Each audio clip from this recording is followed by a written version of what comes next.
Herzlich willkommen zu IGP im Kopf, der Gebrauchshunde-Podcast.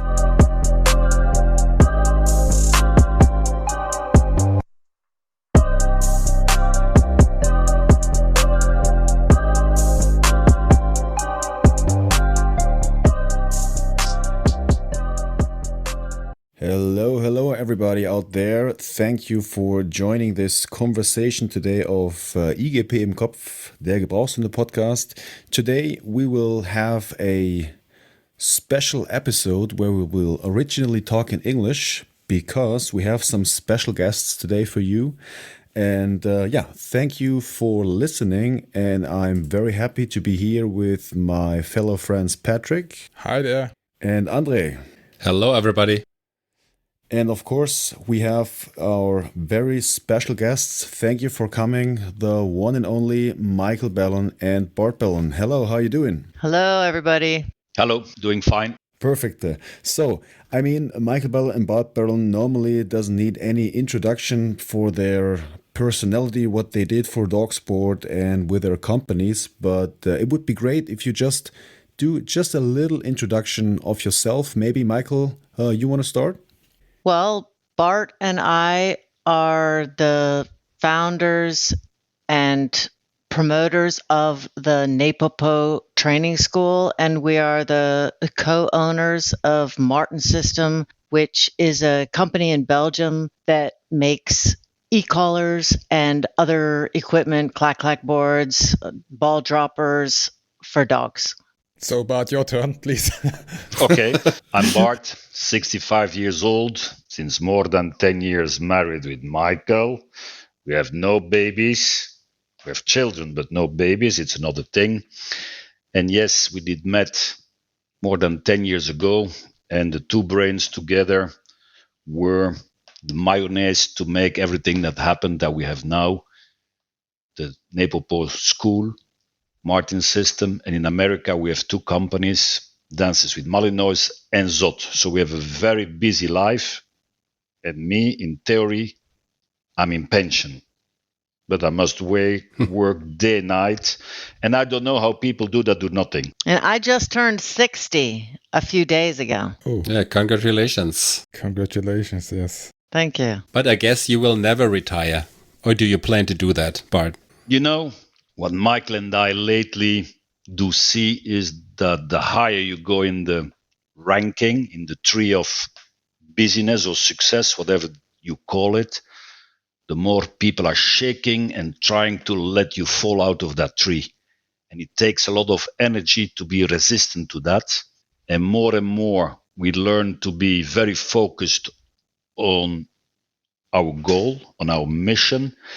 And there was a moment where we were ready to stop and sell everything and go in pension and sit on the porch and become fat, ugly, and whatever, and train dogs again, because for the moment we have no time to train animals. But we still have a few projects that are not finished, and big things are coming. So Michael and I decided to continue for 5 more years. It will take 1 year to make all the projects happening, and then it takes a few years to make it fluent going. And what we do see is that leadership needs a strong locomotive, and there is a lot of people that try to be captain.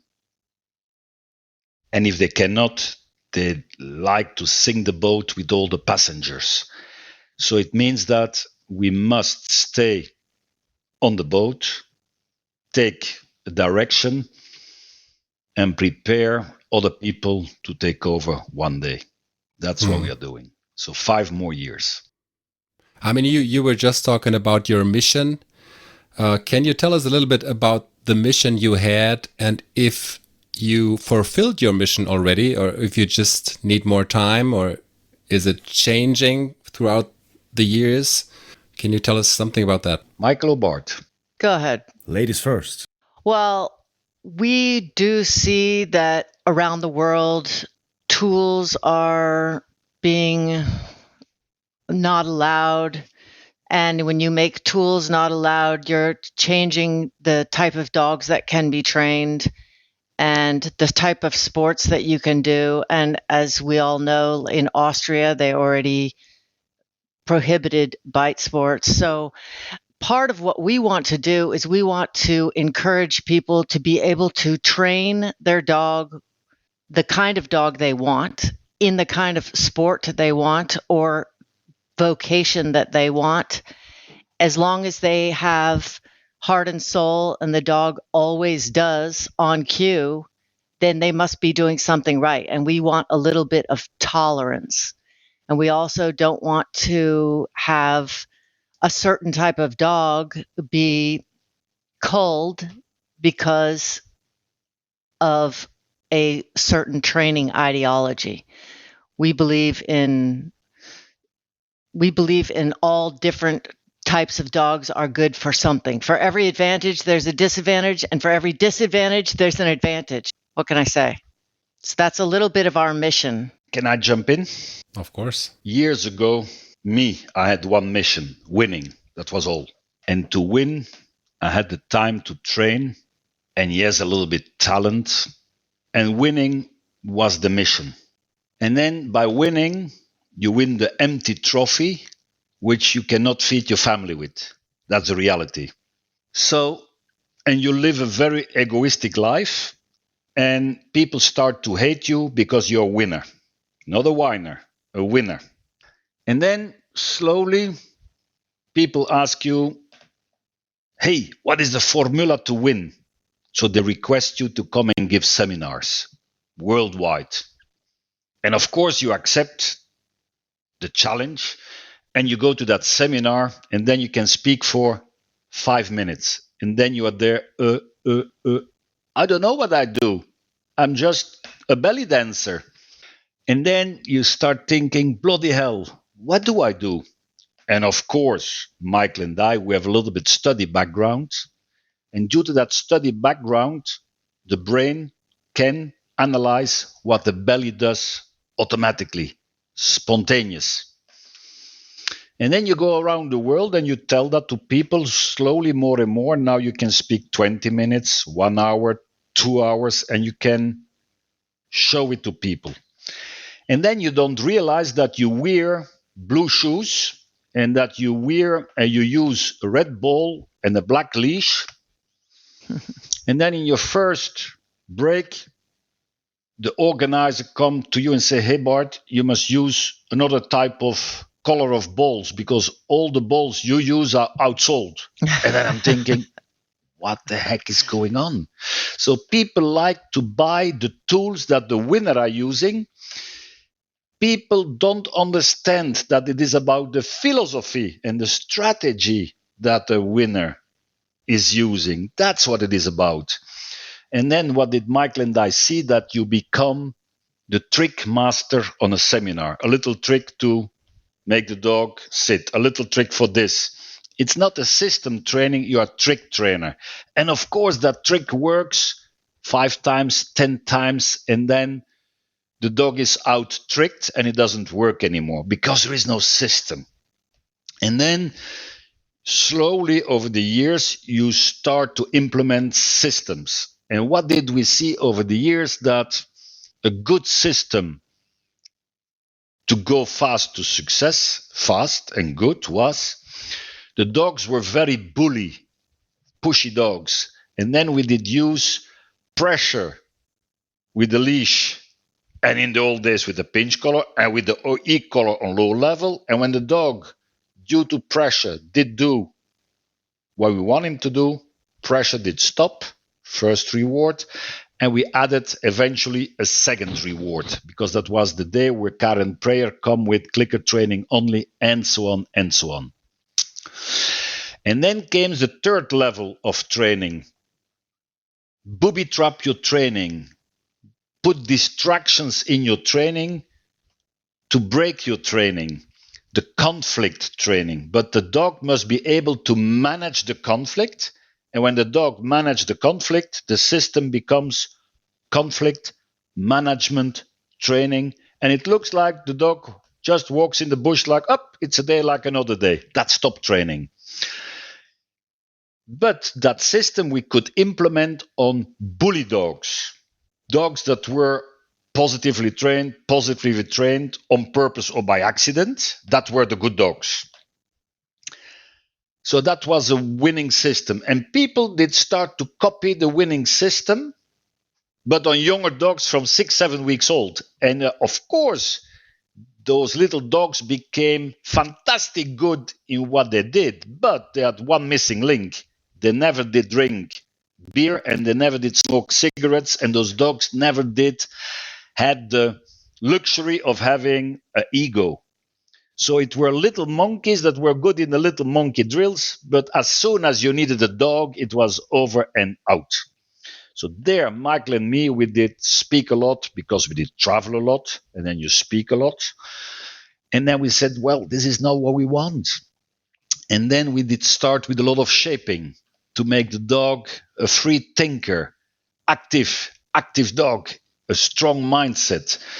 And that was lately a topic on the internet also. And Michael and I, we train dogs in that system of free thinking and a little bit monkey drills. And then when the dog is ready, then we bring it together. Das Wasser muss kochen. The water must boil. And when the water boils, then you can put spaghetti in the water. And within a few minutes, the spaghetti is ready. But people always put spaghetti in cold water. That shit cannot work. And then they are mad to the spaghetti, they are mad to the water, to the pot, but they're never mad to themselves because they don't wait enough until the dog is ready. And in top training, and especially for the working dog industry, the dog must be ready.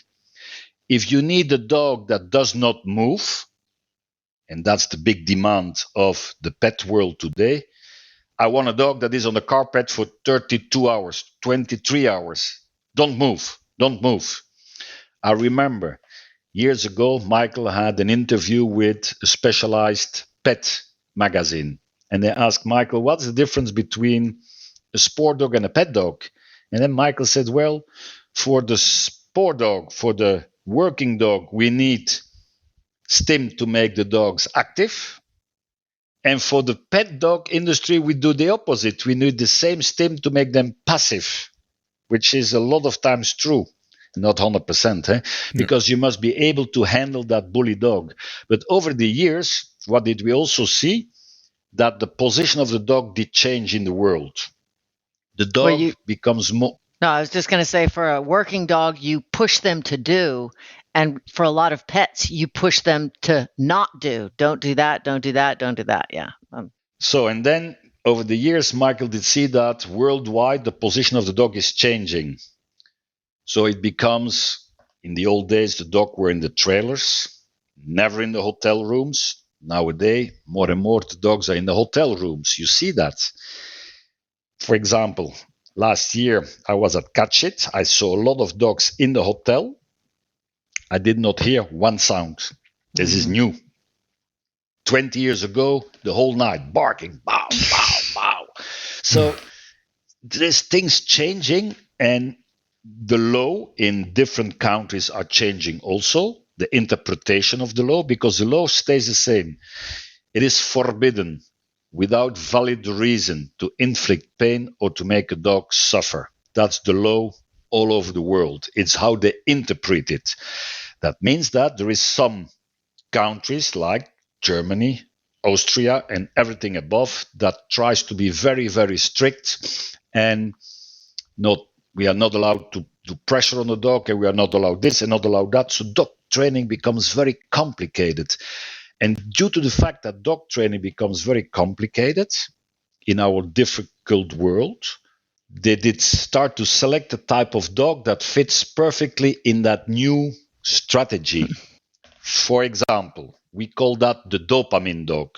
When I started in the game, it's long ago, early 1970s, when we picked a puppy at 5-6 weeks in the litter, 5-6 weeks, not at 9-10 weeks, 5-6 weeks is how we did it.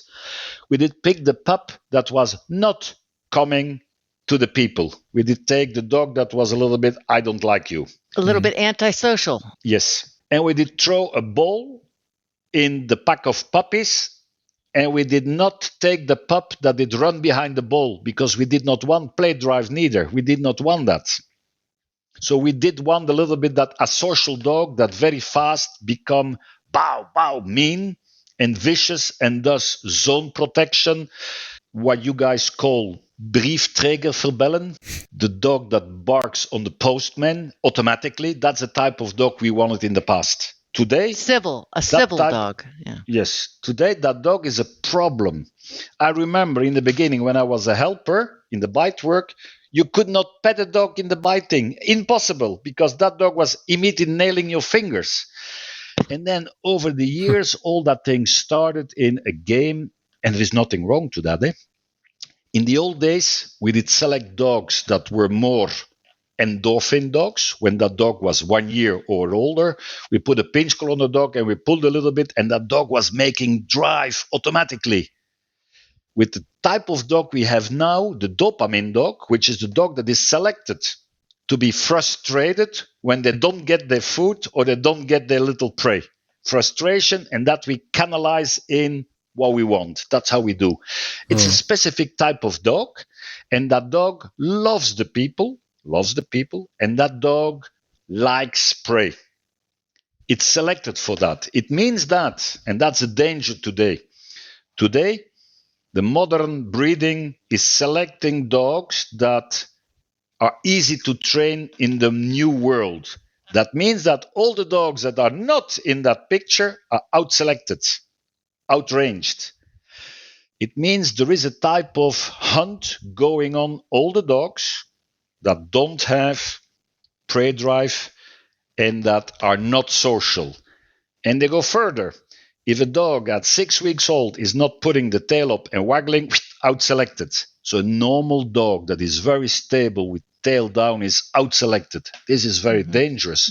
It means that today the tendency is to go for nerve bags, very nervy dogs, instead of stable dog. And the stable dog comes when he's 18 months or older. 18 months or older. That's when you train a stable dog to do the things. In the modern world, they train already 6, 7, 8 weeks old. And when the dog is 1 year old, he knows everything. It can be dangerous. So it means that they out-select all the dogs that don't fit in this picture. So it means that there is a hunt going on the opposite way of 30, 40 years ago.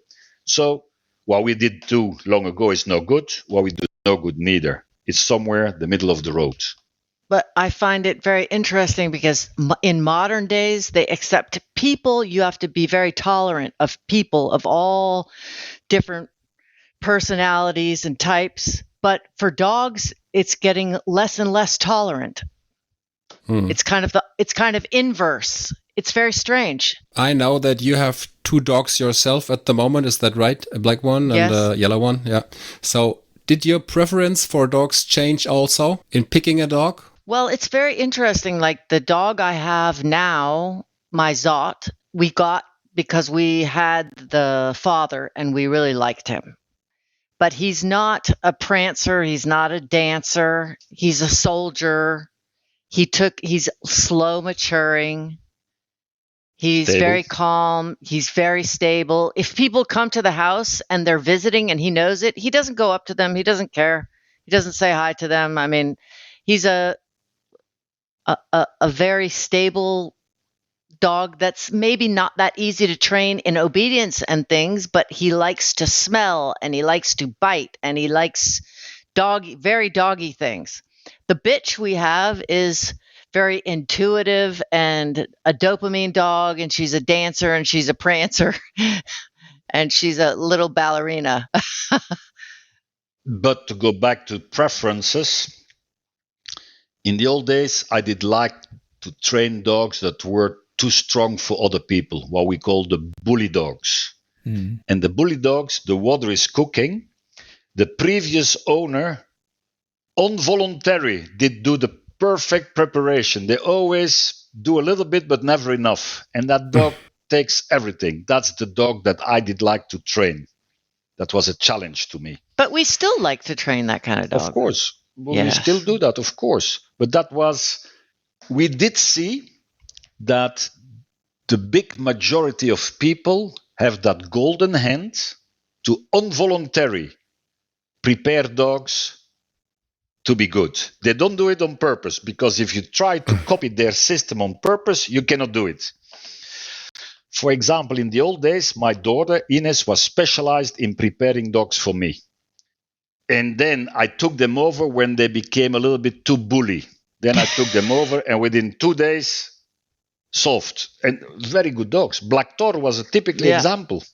I remember that she learned him to hold her hair and then click, and it was fun. Funny. And then it was funny. And then one day I see her working, and before she clicked, so he anticipated and grabbed her on the hair and start pulling. And I thought to myself, aha, one of these days is mine. And then 2 days later, she said, Papa, say, yeah, Ines, I think it's time. And I did fake like I know nothing. I said, time for what? Well, I think it's time that you take over. And it was such a nice dog to train. Yeah, that dog would, if you had a ball under your armpit, like for her, and he was watching it and he was healing, but as soon as he wanted it, literally he would just go in there, take it, knock you down, whatever. Like he had no respect. To tell you an anecdote, Black Thor had no respect. No respect. It was a bull. We call that the typically Alibaba dog. But he was nice. And then, of course, I have no hair. And he was thinking, I'm going to grab his hair also. So he did fly up and clack, clack. I immediately grabbed him, and I said, you never do that again. And he did do it once again. And grabbing means showing him, there's no brutality. Necessary rules. Sometimes you must show the necessary things that you have to do. And within 2 days, the problem was over. It was such a nice dog, you cannot believe. Smart, intelligent, bully, active, always asking, always. And of course, they are pain in the neck if you don't want to do things, because they want to do things non-stop. They're pushing you non-stop. I remember the mother for Michael was there, and she said, how many hours must I do this every time? Click and get. He would just sit and watch her and watch her, and then she'd give him something, and then he'd follow her to the next place, and he'd just sit there. But yeah, there was a solicitor that came to my house in Bethesda and rang the doorbell, and Thor was there. And I opened the door and I saw it was a solicitor. So immediately I grabbed Thor by the collar and I pulled. And when you pull, he gives resistance and starts barking. So he did like a rhythmic, whoa, whoa, whoa. And I was like, sorry, I can't control my dog. And the guy was like, okay, I'll leave. And I'm just, the more I pull, as soon as I shut the door, I let go, and he's calm again. Andre, to go back to your question, type of dog, what you must understand is that today, if you go train, you must be able to show your training.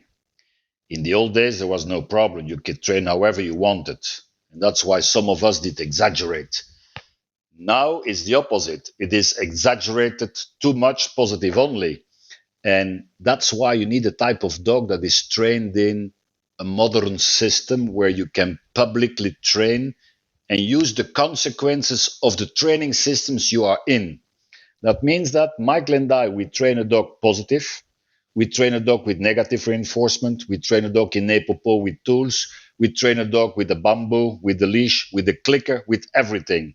So it means that we, Michael and I, we also can adapt as a chameleon, and we adapt to the environment where we are in. No problem. And then what you must understand is, if you like competition, which I did, and if we have time, we're going to help Michael to also go far. She has a top dog. She can go very far with that dog. And what we did learn is that in a competition, there is nothing in your pockets, nothing in your hands. The dog must like to do the work he's supposed to do. It means you need a dog that likes to track. IGP in Kopf. You need a dog that likes to do obedience. likes to sit, likes to down, likes to apport, likes to jump. Why should the dog not do it? Now we have another problem. The dog should only do it when we tell him to do. Yeah. Okay? Yeah. But that also you can control. And Yes. now the helper work. If I have a dog that does not like helper work, it's not the right dog to do helper work with. But that dog that likes helper work must like to out and likes to be obedient. And now we're going to tell you something very important. We see all over the world that people love biting. I don't know why. Maybe I was the same. And they don't like the control on the dog. Listen very well to this little story. There is a competition, and the competition says you must swim 100 meters swimming.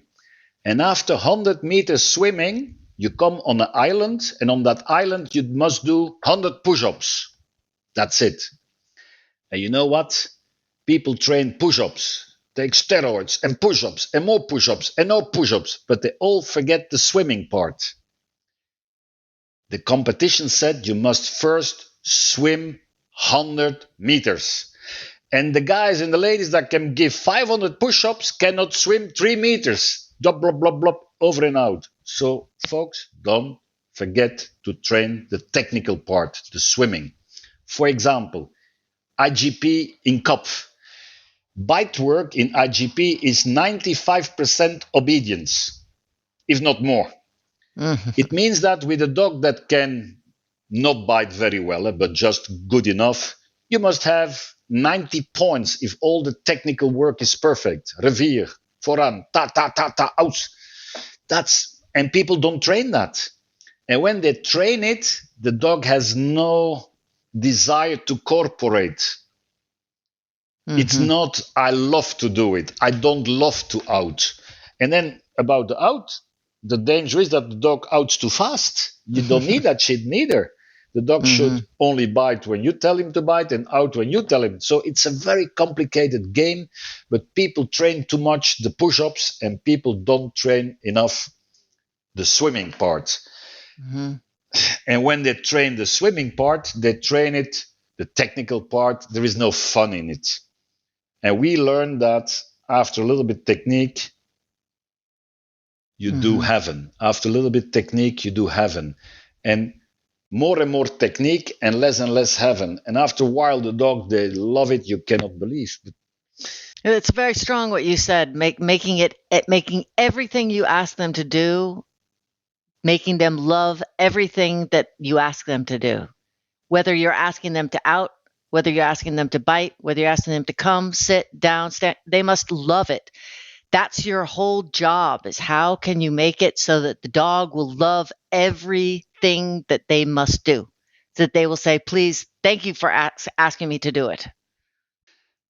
And then comes very, very typically, because the main purpose of the podcast is IGP. And in IGP, if you watch the obedience the last 20 years, it's from another world.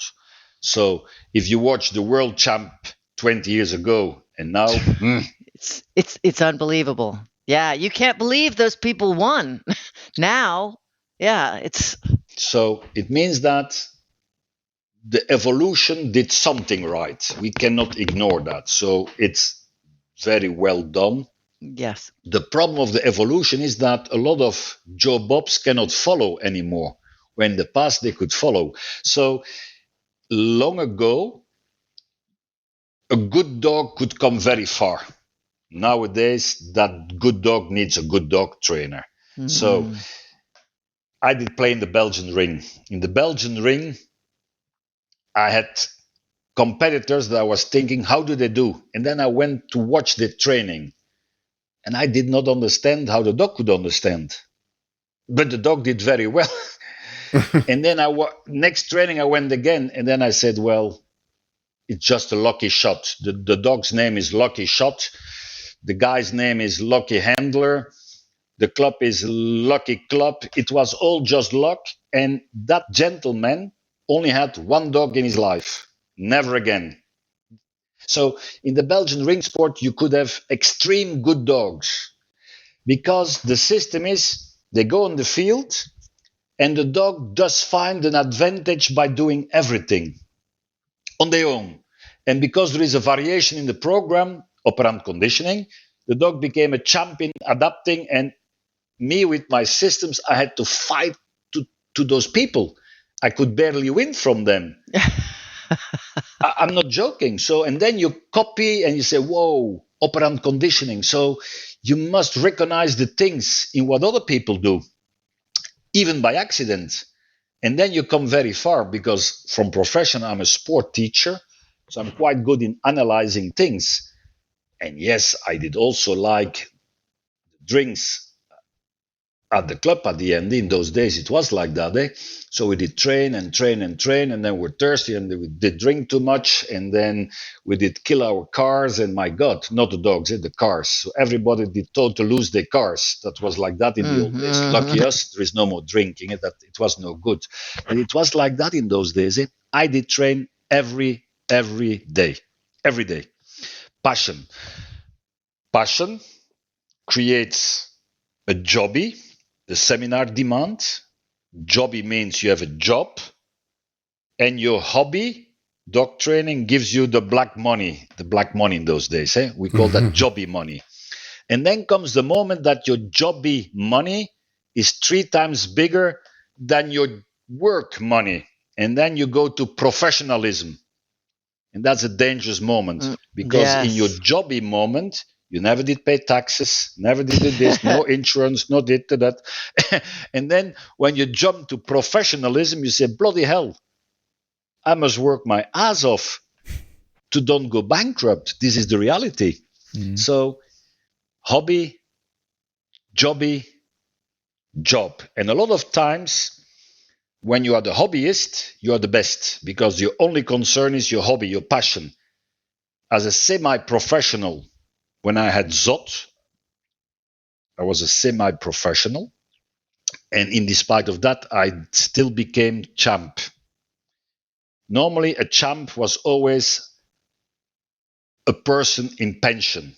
And the person in pension has a lot of experience and a lot of free time. Yes. And because they have a lot of free time, they spend it on the dog, and they have a good relationship. I was one of the first guys breaking that rule, because I did work at the dock as a docker in those days.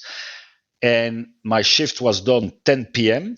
and I was on the training field around 11 p.m. at night. They were waiting on me. And then a guy did serve me. And then I did serve a lot of other people as a helper, because I was a very good helper.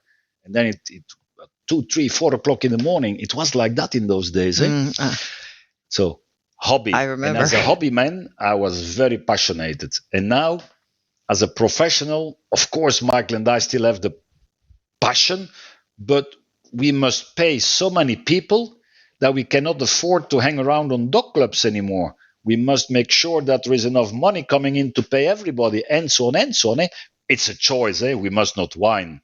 Bart, do you miss the times when you were just doing dog sport for a hobby? Yes and no. Yes and no. It means that I could be myself and do my thing.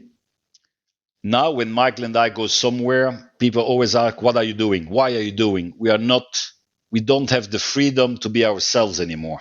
That's a little bit the problem. And that's why we don't go to clubs anymore, because we cannot enjoy it. We cannot. And the other question would be, do you miss competing? Do you miss winning? Can I answer that? I miss the winning. I like to win, and I was not a whiner. I'm a winner. But what I did realize is that dog sport is one of the only games where there is no professional competition where you can live from. No. Imagine I have a lot of money and I purchase the best horse. Then I pay the best jockey to show my horse.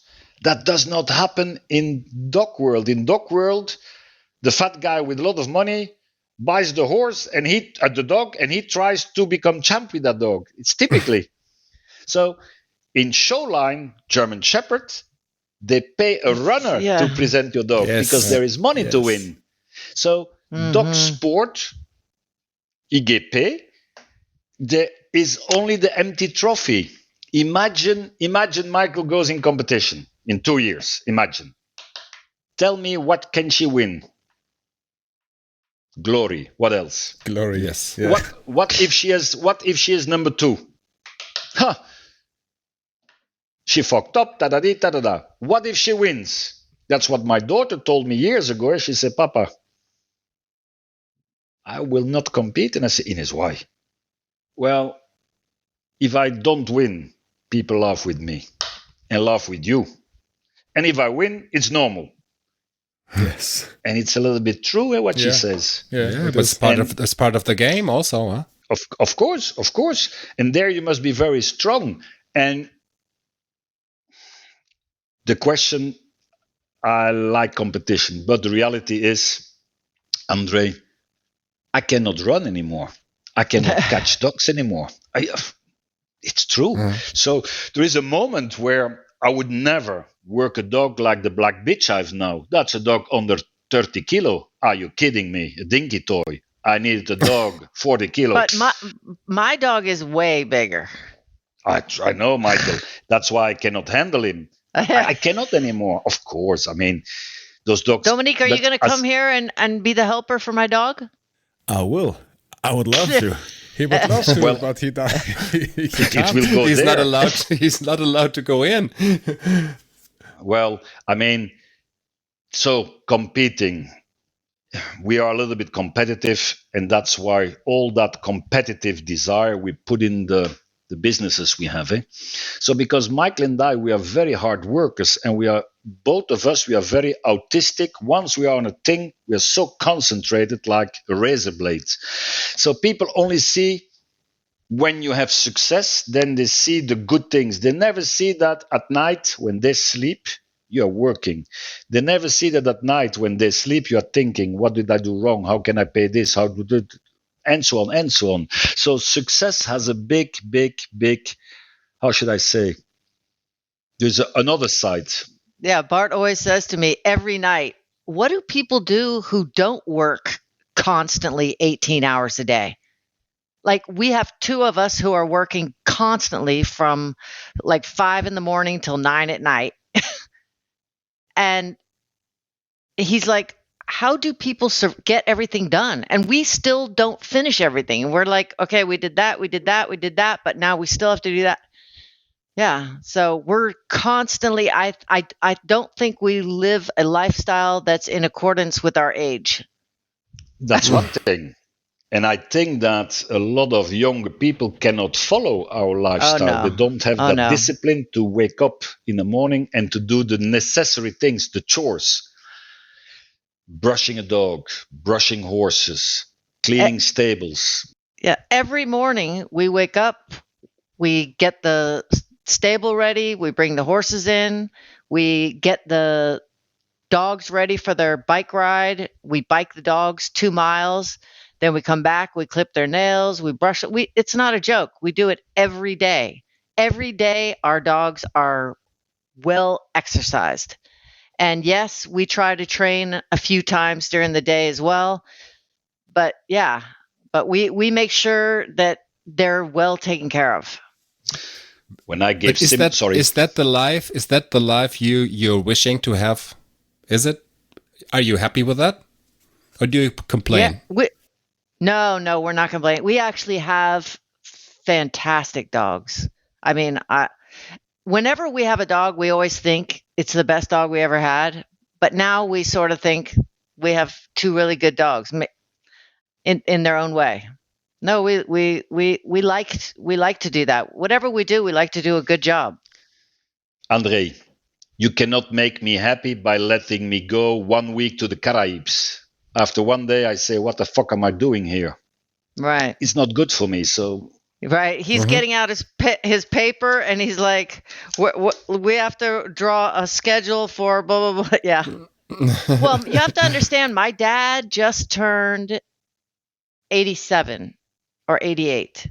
I think 88. My dad just turned 88.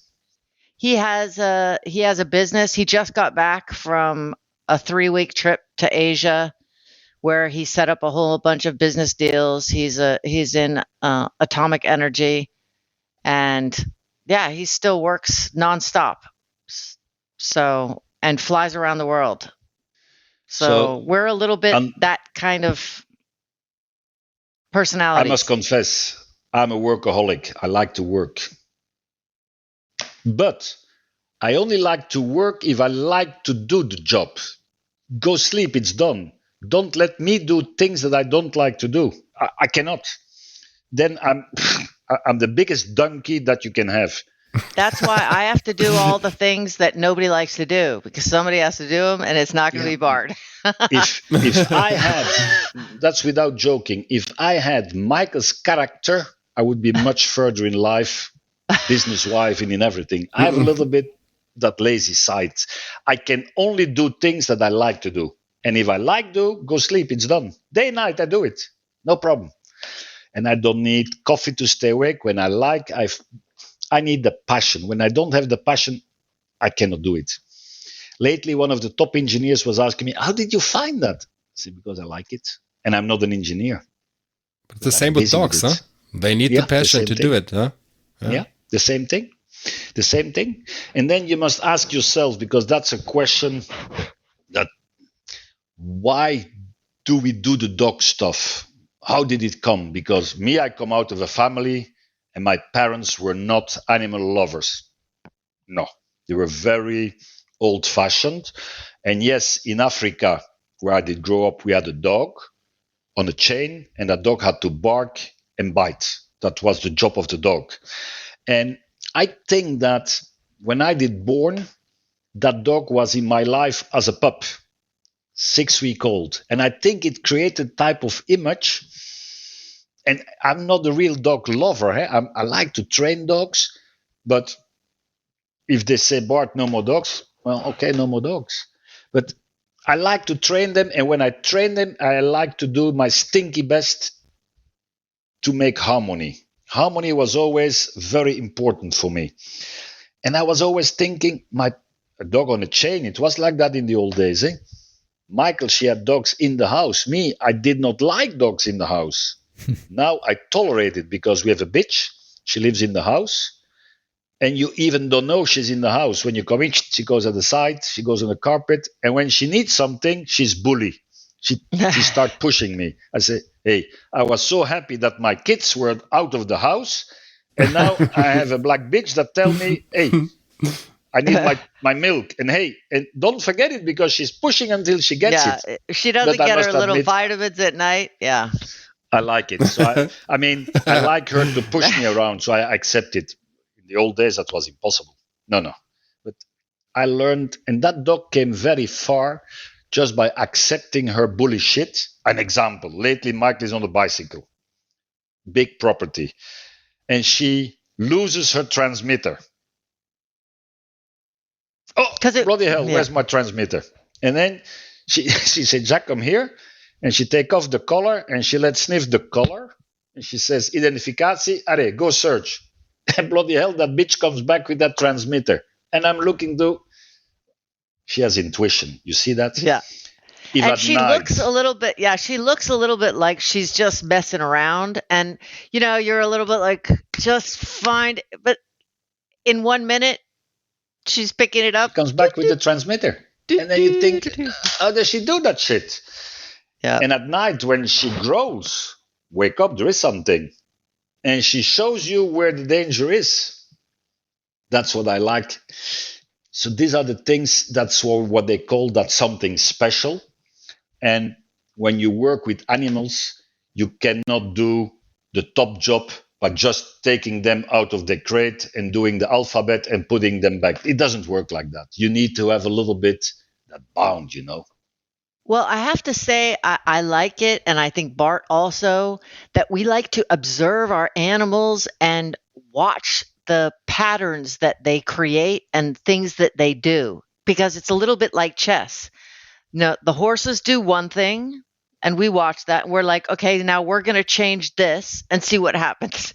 And then they do that thing. And then we say, okay, now we're going to do it like that. And it's a little bit a chess game. We were gone for a week, and we came back, and Jack wasn't acting happy to see us. She just went over to this cabinet and sat down while we're unpacking and bringing our suitcases in. She's sitting there and she's just looking at the top of this cabinet, and we're unpacking. And then I realized we put her bone up there before we left. So she was just sitting there staring, like she wasn't making a scene. She wasn't being loud. She just sat there and stared. And then we got the bone out, we put it down. And then while we unpacked, she chewed her bone, and it was fine. But there you see, she's telling you something. The key is if you ignore those signals, this dog will stop showing you these signals. The little things like that. And you must react on it. And that's the power of success, how to make a little dog like that bully. Well, it's a little bit like when we trained our dogs to bark. Initially, they would come out of their kennels and get on the pedestals, and we had the ball in the gutter above the roof of the kennel. And one day they were on the pedestals, and we start talking, and they're expecting us to reach up and grab it, and they go, woof. And then we say, yeah, they look to it, and then they give a little bark like, hey, and give me my thing. And then you say, wow, okay. And then you use that. So that was our first dog trophy. Yes. The ball on the roof. Yes. And then you go to the next step. It's all coincidence. And then it goes to the next step, the ball and the rope. But then the dogs are smart. They take the rope and they pull the ball down and say, oh, we must stop that shit also. Yeah. So, but it's all about watching and then saying, that leads to that. And then you do something. Flexibility in your head, huh? You need that. And it's chess. It's like this, and for example, luring a dog. You have food in your hand, for example, food, and the dog follows the food and bites your hand, whatever, and you give the food. So in Michael and I, when we have a weak dog that needs a little bit toughness, we let that dog pushes our hand to get the food. The dog must push to get. And now we train a very strong dog with that food. That dog is not allowed to push. He only gets the food when he goes back a little bit, and now you get it. Yes. So it is the same reward, but it is not the same behavior to get the reward. Yes. For example, you have a strong dog. The strong dog can never touch in the barking.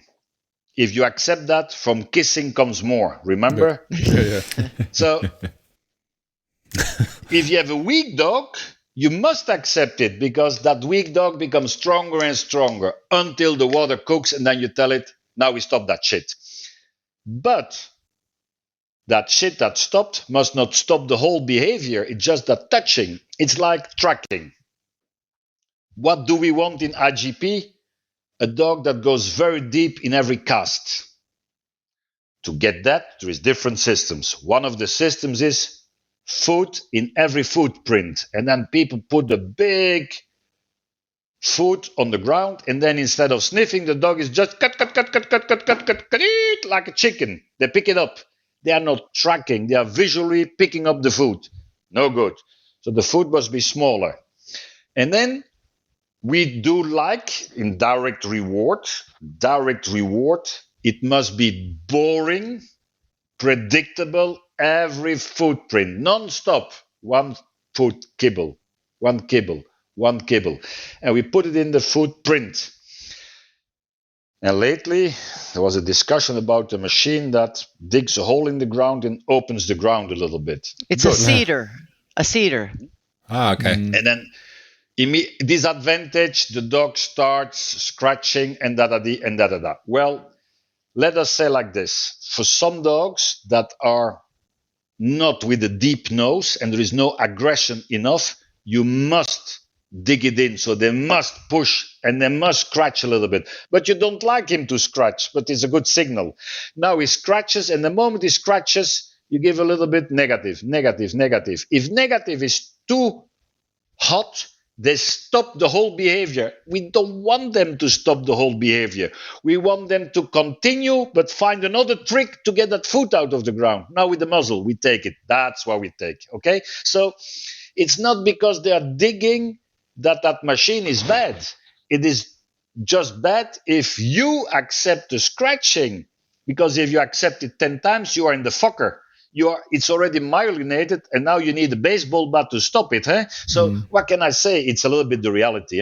So be careful in accepting things, but also be careful in, I should not judge it. For certain type of dogs, it can be very necessary, more aggression, the deeper nose, and for other dogs, not. So it's not the system that is bad. It's the way that you implement it. Well, it's a little bit like we were talking with one of our students, Michael Carpenter, and he was talking about people starting training in the NePoPo pyramid, which I'm not going to go into the pyramid at this moment, but he said there's a level below the pyramid. And sometimes people start training at the bottom of the pyramid when the dog doesn't have any ignition at all. Yep. And so that first thing that's even before the first level is to have some ignition. And basically, I've been giving it a little bit of a name. Before you have ignition, you must make expectation. So you may have no ignition. You don't have ignition for something. So you just give things for free and make an expectation. Once you have an expectation, assuming the dog likes that thing and feels like he deserves it and wants it, then he's going to be frustrated when he doesn't get it. And what that frustration leads to the ignition that you want. So that's why, there's And once you have that ignition, you can do everything. You can track when your dog has food drive if you're using direct reward and tracking. If your dog doesn't like food and you put food in every footstep, whether it's dug deep in or put on the top, it doesn't matter. You see, it's not going to be good. So, I mean, the expectation is a good synonym for hope. And if you go to dog training fields, what you can see is that people are trying to use a system, but they don't read their dogs, and they come there without hope and without expectation, and then you don't know where to start. So normally, as a trainer, you have to send those people home to create hope or show them how they can do it before you can start on a training field. And reading dogs is, I think this is the thing you just talked about, Bart. This is so important, and this is something you hardly can learn. And you have to have a little bit of the talent to do that, like empathy or whatever you call it. You must have knowledge, feeling, and experience to be a really good dog trainer. And if you have two, a lot of times you can get the three. So even if you have no feeling, if you have experience and knowledge, you can eventually get the feeling. If you have feeling and knowledge, you can get experience. You understand what I'm saying? But it's a lot the same also in horses, because we use, for example, tools for horses. We use negative reinforcement, and those tools don't replace being a good rider. Yes. It's in addition to, it adds to it. So it's a little bit like what you were saying. A lot of knowledge is something, but if you can't read your dog, it can't replace that. But what you just said is experience is something you need years for. So then it would mean you cannot be a good dog trainer after 1 or 2 years. So you need at least 5 or 10. Well, some people are extremely gifted. That is also true. So there is exceptions, but that's why we tell when people are graduated in silver, for example, we tell them, okay. And then Michael and I did give the gold school, and then people were happy, but we told them, hey, it's a milestone, but now it just starts now. You will need 5 years to shift it around in your way, because you will become the architect of your training system. Michael and I, we were just there to give you the ingredients. Now it's up to you to cook. And in the beginning, you must eat your shitty meal yourself. And later you become better and better and better. But to go back to what Michael said, that foundation, I like to drive with a car, but the car will only drive if there is gasoline inside. That everybody understands. And what do we do when there is no gasoline? Then we have to push a car. Do you like that? No. Why the hell do you push your dog? Make gasoline. But Michael and I did give a lot of schools and a lot of seminars, and it's always the same thing. At the Gold School, day number 5, most dogs were ready to just start day number 1. We just needed 5 days to create gasoline. Charge the clicker. The clicker is not charged. And then we use the manners minder, the treat and train, and in 3 sessions, the beep is charged. So people do things wrong. And they need something and somebody to explain them. It's that preparation. The water must cook. You need gasoline. Hey, and then that's experience. That's experience. Knowing how to do that is experience. And the thing is knowing how to do that with all different kinds of dogs. Like when I had my business, I took every kind of dog. I took dog, like I have a cutoff at this point in my life. There's certain kind of dogs I don't want to spend time on because it's very slow, and I've done it. But I think everybody has a lot to learn from all different types of dogs, different ages, different breeds, different personalities, different drives, and that's what makes you a good dog trainer. And then you get the next dog and you say, well, I see that, and from your experience with all the other dogs, it really can help you unbelievably. An anecdote. Years ago, in one of the last Gold Schools, there was a lady with the extreme underfeed dog, I was thinking. And Michael, the same thing. We were thinking, that's at the edge. And we called the lady at the side. Of course. Yeah, you said it publicly.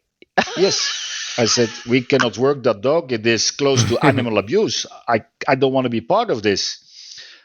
But it's a type of dog that did not like to eat. It's true. That dog. It was a Korean type of dog, like a meat dog. A dog they breed for meat. Okay. And the lady, she's used to getting those kind of comments. So she just went on her merry way. And she has golden fingers and was able to train this dog to do so without many food things drive.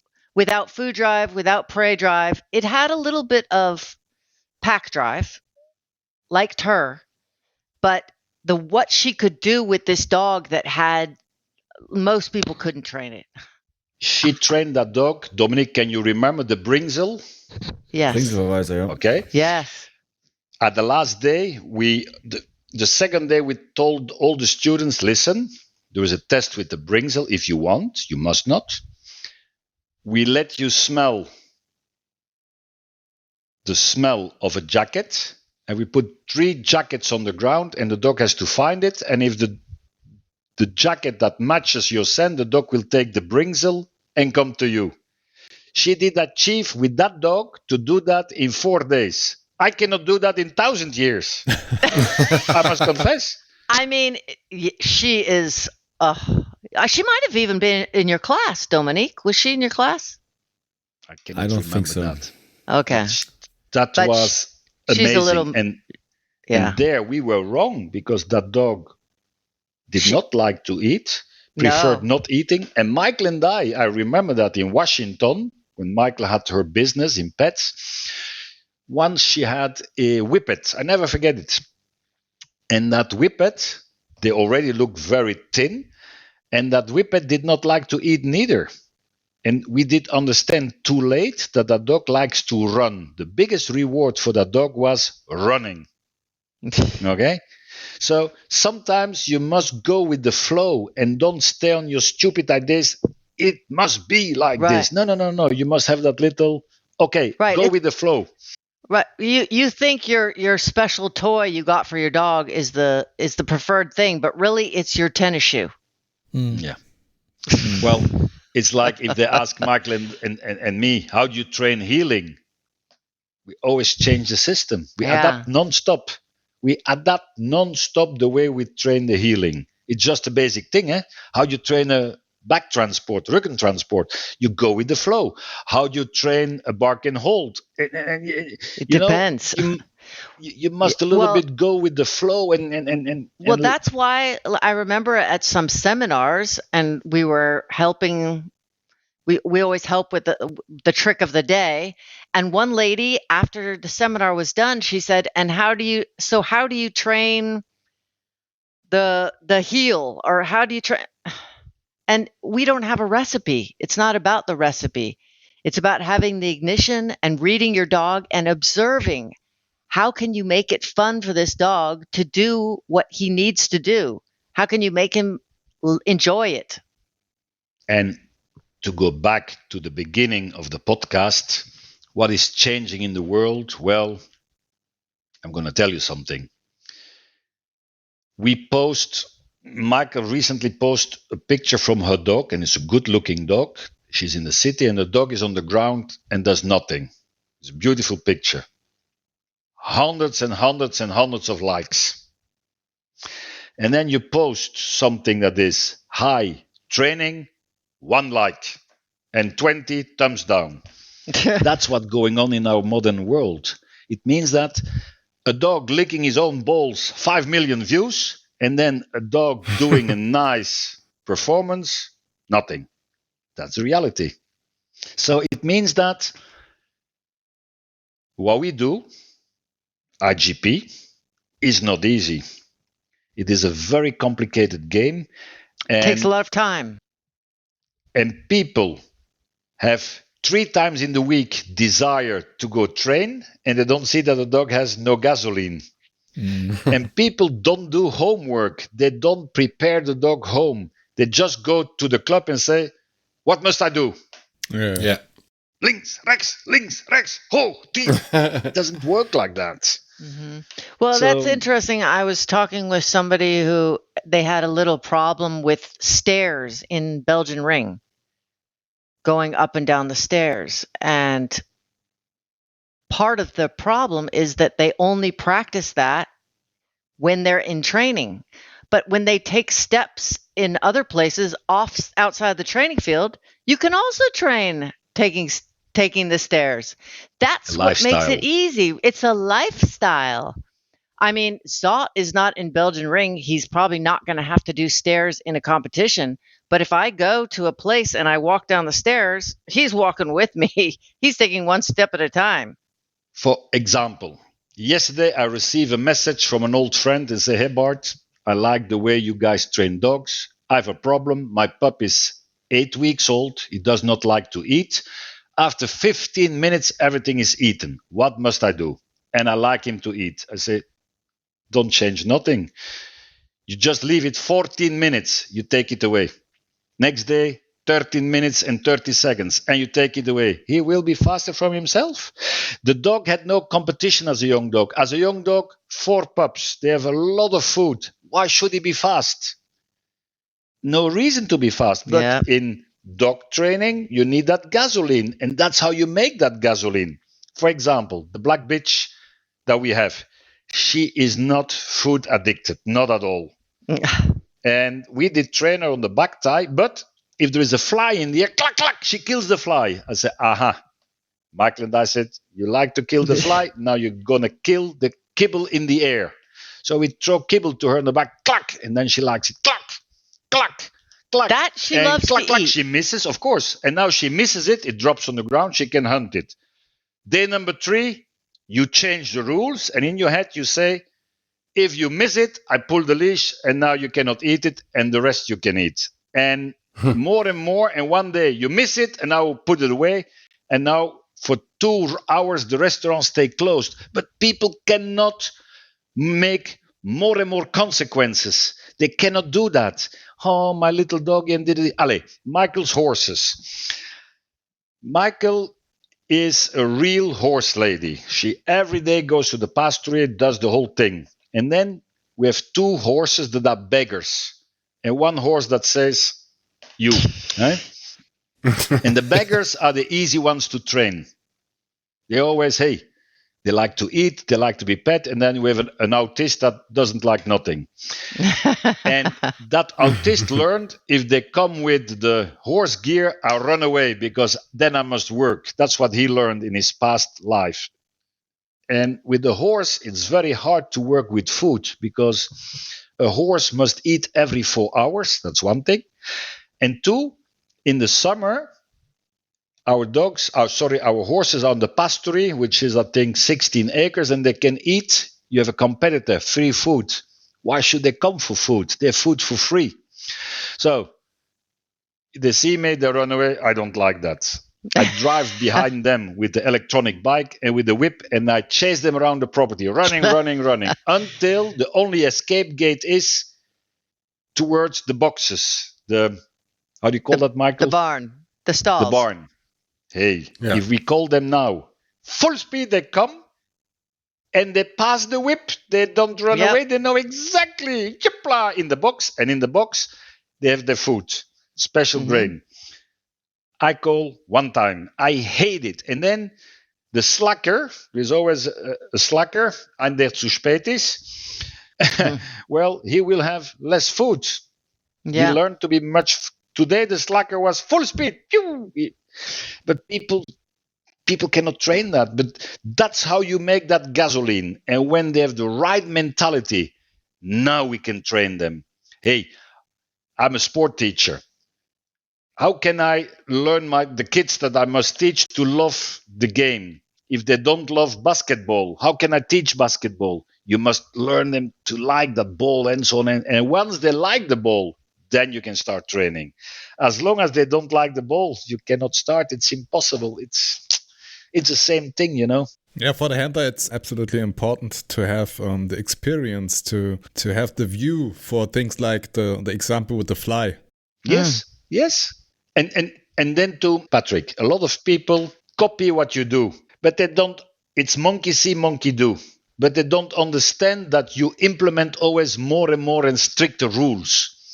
And then when a dog misses the foot, tack, and it flies away, we don't punish the dog. We just hold the leash. That you cannot eat anymore. It's what you don't eat, you will not eat at the end also. So if they miss 10 times, it means 10 kibbles less. If they miss 30 times, it means 30 kibbles less. And their meal is 100 kibbles. Believe me, they start to hunt with more and more concentration. The motivation is there. But you must find that balance. She's very concentrated. Even though she doesn't like food. One short question for you both. What is your view on the protection of working dogs in Germany right now by UNESCO? Can I answer that? Yes, I think it's fantastic. I think that it was time that people with brains change the direction. Cheers. People with brains. Cheers to them. Because what happened too much in every federation is that there is an old pensioned guy like me that is on the throne for hotel, salam aleks, and blah, blah, blah. I'm very important. But at the end, they don't care because in 3 years, when they change everything, they have no vision. They're not doing it. They're not doing it for the future.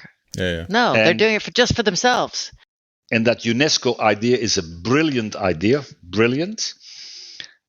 And that's the way that I think and it is cultural heritage. Yeah.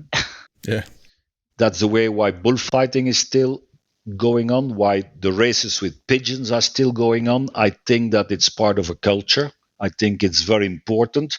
And what is very amazing to see is that Austria, which is beside Germany, tried to stop everything with bite work. And that the country beside Germany, due to a few very intelligent guys, have the right to continue a genetic selection because we did receive a treasury in genetics from older generations. And that's the problem of all the dog sport. We did heritate fantastic genetics. We did also heritate fantastic training fields, but we did also heritate not up-to-date, how should I say, club formation. Das Format stimmt nicht mehr. So in the old days, it was all non-profit organizations. Today, you must change that maybe in a profit organization with rules. And we believe, even Michael and I, we believe we go further. We should like to say, and you can only be part of it if you have a minimum license, and you will be trained to do what you have to do. An example, 20 years ago, the German hunting was not liked by a lot of politicians. And to give the German hunting the next shot, they implemented a very complicated, very difficult hunting license in the hope that they would kill the whole hunting business, the whole hunting associations. Oh, that was and what the plan. do we see? I didn't That was know the it. plan, of course. Yes. Okay. And what do we see 20 years later is the biggest revival ever, with the new generation of trained people that like culture, historical hunting, but with modern principles, selection, and so on and so on. So the idea to kill was the biggest revival injection ever given to German hunting. And on that model, you must copy that. And we are 100% convinced that the politics, what Michael and I aim for, is what do we do now? We go to the politicians and say, please, please, please make an exception for us because we know what to do, and we know how to use a clicker, and we know how to use a slinger, and we know how to use this, and we are allowed and the others not. So that's how we go to politicians. No good. You always lose like this. If you are on your knees and pray, please, please, doggy, doggy, doggy, do your best. No, that doesn't work. The dog must beg, and now we can train. That means that you must create a system where hundreds and thousands of people do agree with, and because you are such a big quantity, politician will come and say, hey, how can I help you to promote this?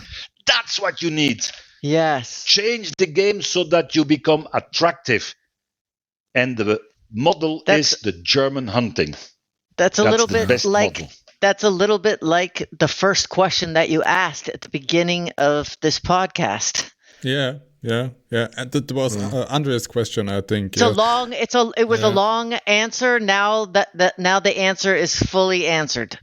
It's like, if I want to be member from one of the German federations, I pay and I'm a member. That's wrong. If I want to be a member of one of the Belgian federations, I pay and I'm a member. That's wrong. It's not because you pay that you can be a member. If Michael and I have everything for say, we should say we don't sell membership cards anymore. You can earn membership cards. You must prove first that you know everything about positive reinforcement, that you know everything about negative reinforcement, the combination of both. You know everything about tools. And now we go for an examination. And if you do a certain score, now you receive your membership card, but it's not a permanent lifetime membership card. It's not because you're a member that you are a member for life. If you do stupid shit, we kick you out. Right. Because you should know better. And that's the model we must go for. Licensing. There is no other way. Yeah, I don't like licensing. Can I tell you something? Everybody goes for the driving license. Everybody. That they like it or not, there is no other way. But we are used to it. What can I say? We must make it attractive. Yeah, that's also a thing that Matthias said in our podcast, Matthias Dögel. He says we must change our position because we are always the beggars. Yes. And it's no good. It's no good. We need to change that, but question is how people are afraid. In the last days, they were so afraid to show their sports, to talk with politicians about that, because it got stricter and stricter and stricter, the laws, and so they were hiding in the corners to do their sports. That was how the situation was, and I think the SACIT is an opportunity to change that also, to show what we can do, what training is like. What we learned is that sometimes you must start from scratch, change everything. For example, Michael and I did purchase Martin's system, was bankrupt. when a company is bankrupt, it means something is wrong. And then we did continue with the same people that worked in the bankrupt company, the black sheeps. And we did install a new policy. And then some of the co-workers said, but it will not work. I said, hey, it did not work before neither. Michael and I do believe in this. Let's try. And when it doesn't work, we change. After 7 years, we are very profitable and a very successful company. And now with our team, we can say whatever we want. They say, okay, we go for it. That's fun. So, but if things go wrong, you must not be afraid to cut it off and start from scratch again. And the big problem for the moment is we don't cut things off. Wir humpeln weiter, sagt man auf Deutsch. Yeah. We stumble further. And we still can walk on one leg. And so it should be stopped, and we must start with the tabula rasa, with a clean sheet, and install new rules. And believe me, in the beginning it will be slow, but slowly it will boom. That's where Michael and I do believe in, And it's a beautiful sport, IGP or whatever the bites. It's beautiful, but you must explain it to people. And the same people that don't like it, they watch every night mixed martial arts, and it must bleed and there must be knockdowns. The same people, not you. Good point. And at the same time, they have a chihuahua That's a good on point, their belly. Of course. Yeah. Of course. It's the same people. I see that. No, I was just saying maybe that's a moment when you can tell about the Minister of Agriculture. I think it's yeah. Years ago in Belgium, years ago, in the early 1900s, dogs were pulling the cart, dogs were pulling the bicycle. So the dogs were the working horses from the poor people. Okay? And then the Minister of Agriculture has the portfolio animal welfare, which is typically for Belgium. I think in Germany, Tierschutz gehört zum Landwirtschaft. Yeah. I think it's the same. Yeah, that's right. That's right. Yeah. And then the minister from agriculture was married with a lady that had a little chihuahua that was eating chicken wings and had a little jacket. And she did not like the dogs to when they were pulling the cart. She had no problem that the guys were pushing and pulling also. That she had no problem with. And when you sleep with the minister, you can influence his brain. And she did influence him so hard that a new rule did exist that dogs were not allowed to pull a cart anymore. Not allowed.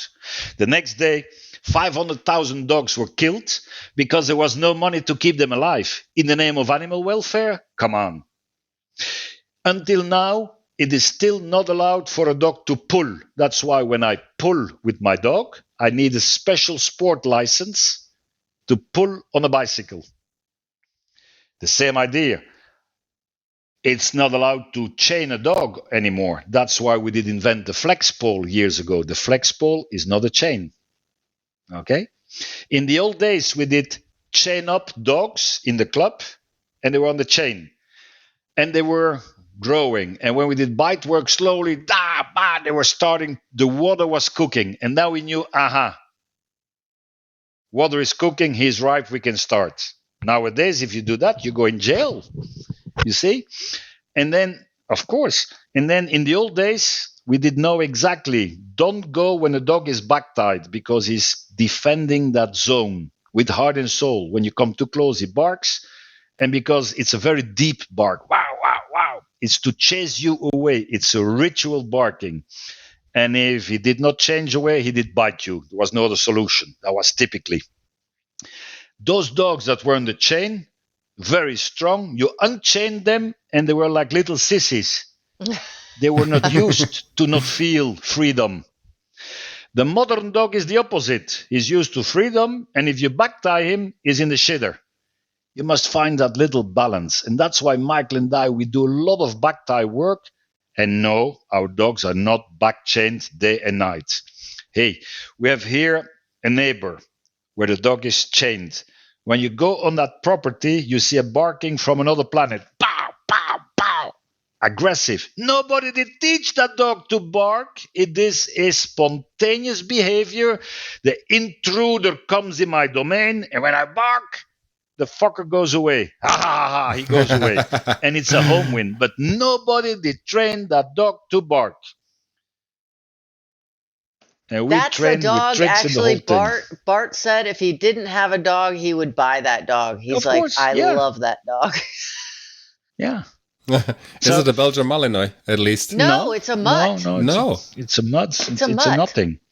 It's What you must not forget, Andre, when I started, Lucky, the dog, my first dog, was a mutt. It was a little bit of everything. It was a mutt. And all my dogs I had in my life were never dogs with paper. Never. And if I had paper, it's because I did cheat a little bit, the Belgian way. Yeah? We were world champs in paper cheating, but we were good in dog selection. Okay? So, for example, my dog Zot on paper was Netchi de Malasagne. Netchi de Malasagne, father Ank, unknown, mother unknown. And that was the original NVBK. But I had FCI paperwork, Netchi de Malasagne. So I'm not interested in paper, I'm interested in a dog. My first dog, my first champ, Flip, on paper was Yuri. Flip had no papers neither. It was a 47 kilo mutt. It was a Mischling Shepherd Malinois. 47 kilo. Dominic, you had a question.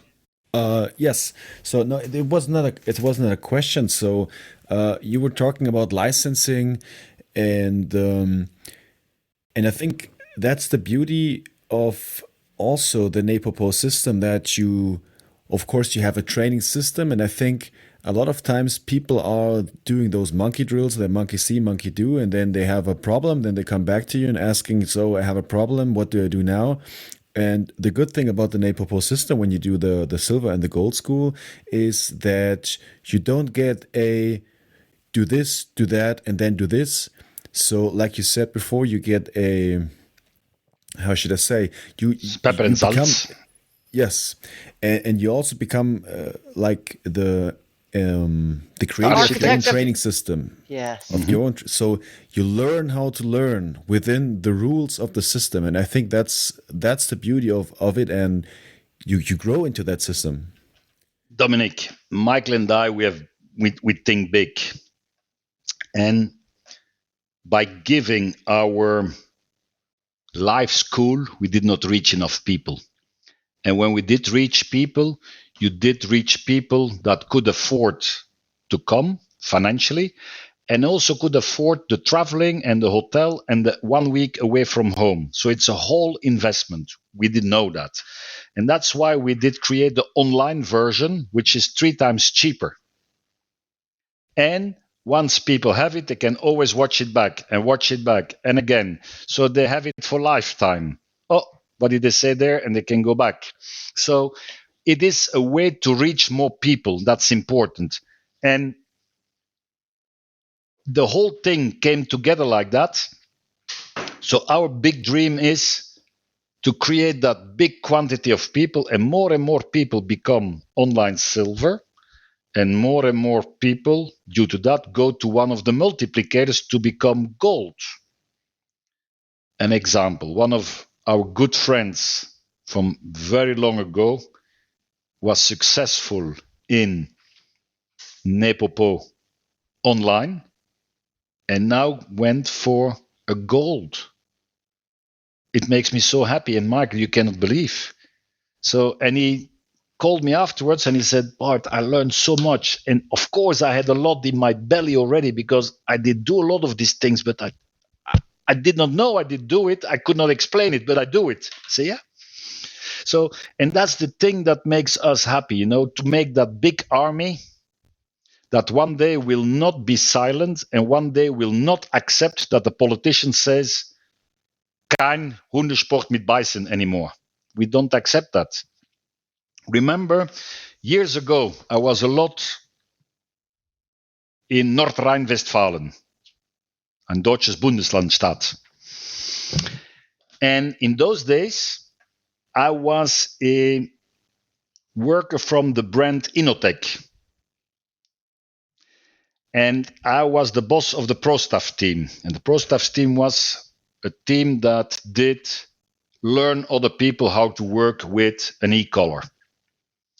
But in North Rhine-Westfalen was written, man braucht ein Sachkundennachweis, mit ein E-Gerät zu arbeiten. That was the law in North Rhine-Westfalen. So, me, I'm a guy that like to follow the law and say, okay, where can I make myself licensed? Because sachkundig heißt license. Mm. The response was, oh, that we don't know. Are you kidding me? You ask people to be sachkundig, aber die Leute sachkundig machen, das gehört nicht dazu. Das geht nicht. Of course, in those days, I was quite naive and I did just take a job of lawyer, a normal little lawyer. Normally now, today, Michael and I would go to a big name and say, this is unfair. But in the ruling against me, and it's still the ruling, es ist und bleibt verboten, ein E-Gerät zu benutzen, aber verhandeln, Werbung machen ist erlaubt und nicht zu verstoßen gegen freien Marktökonomie. Und, jetzt kommt, man hält die möglich frei, Leute sachkundig zu machen. So the lawmaker did keep a possibility to license people. Bart, Matthias gave us a question for you.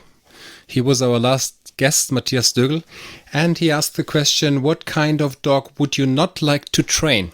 Can you answer that question, please? Well, it's a very good question.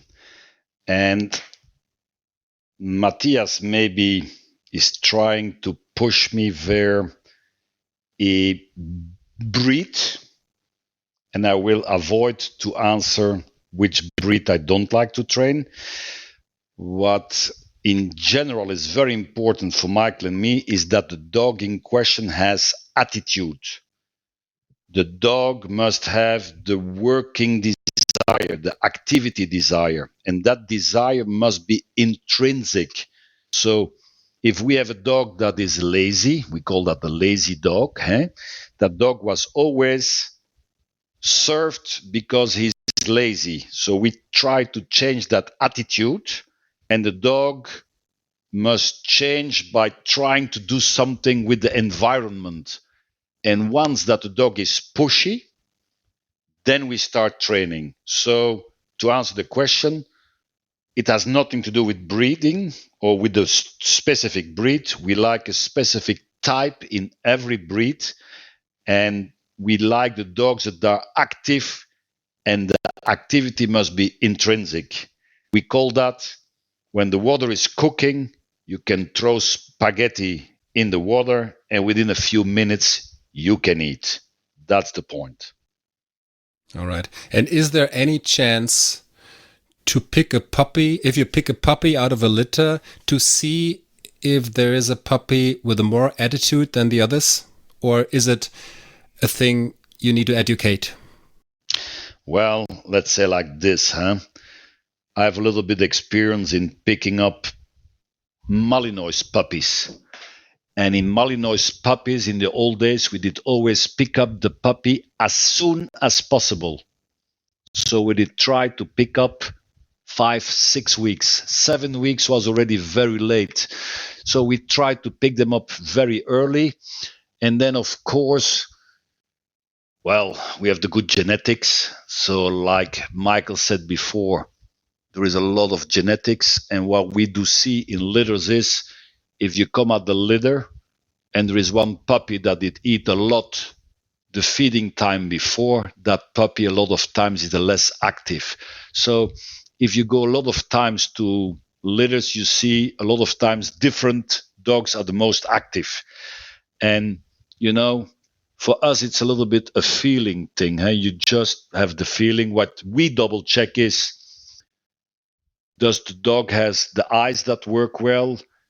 Does the dog has a mouth that is normal configurated, not that it is an overbiter? And you see a normal dog, we like them not too skinny. When they are too skinny, it means that there is somewhere a problem in, or he doesn't eat well, or there is a type of diarrhea, and so on and so on.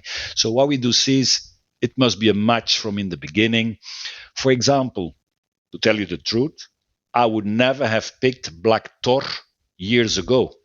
It is my daughter that said, "Oh, papa, please, please, please, please." So, and then, oh my God. And then she did pick out the dog with the smallest legs and with the biggest ears. Oh my God. I was thinking, what is that again? And then after 3 days, I must say that pup did amaze me. That pup went up the stairs at 6 weeks old and went down the stairs. That pup was at the inside of her jacket, like a chihuahua. She did bring that dog everywhere. She did put it on a table. He was sleeping. He was stable as a rock. And then when he was awake, he was the pushy guy you cannot believe. But when he was sleeping, he was sleeping. So I was wrong. There I am with what do we pick? You see what I mean? So don't make too much rocket science about it because the genetics are there. And sometimes dogs are later blooming. For example, now we have a dog Zot that is late. And when you use all the criteria from previous dogs, you think in yourself, what is that for a sleeper? But now that dog is active, you cannot believe. So you see, what is a dog and how do we pick? Well, try to pick a healthy dog. If we are in the sport world, we are in the working world. If we already pick out a pup with 3 legs, there is a leg missing. You see what I mean? So try to pick a dog with 4 legs that is healthy. That's a good start. Yeah, what can I say? I mean, Yeah. I mean, we are in the business of return on investment, eh? So, I mean, that's what Hans said, Verbruggen. He said, Yeah. if the genetics right, just bring me a dog. I don't have to Right. choose. Okay, just bring me one, and I make the best out of it. yes. It's a very good answer. It's a little 100%. bit what Michael said. Eh? Michael said the same. Eh? Genetics kicks in. Eh? And let's say like this, and specific on the Malinois. We are breeding that dog now for more than 100 years, specific on sport. Breeding, selecting, breeding, selecting, breeding, selecting. And the selection was based on not the best training in the world. So the dogs had to take a lot of shit from the owners. That's a typically Malinois breed. And do you think that by, for example, 20 years of other type of breeding, you breed out of the genetics everything that for 300 years was installed? I don't think so. So it is very, very hard to, in a very short time, go for another type of dogs. You need decades and decades to come to stable genetic production. And it's a little bit what is happening now. Eh? In dog training, the modern world want dogs that react on not getting the reward. Nur positive, only positive. Yeah. And there you need a certain type of dogs. So you must out-select the other type of dog. So we commit the type of genocide on all the dogs that don't do it spontaneously. That's a little bit the danger from what we do now. So, I mean, choosing puppies, the genetics, well, the answer of Michael and the answer of Hans is good. Eh? Bring the pup and we'll make the best out of it. If it's a healthy dog, that's very important. Okay, thank you. There's a question for you, Michael, by Okay. David Tomaszek. And he asks, are there any parallels between horses and dogs? Yes, there are. There are a lot of parallels, but the one thing that you need to keep in mind is that horses are foraging animals. So to be healthy and not get ulcers, they need to eat most of the day. They can go 4 hours or so without eating hay, but then they need to eat. So with a dog, you can take away their food and give them food the next day, but that's not an appropriate training method for a horse.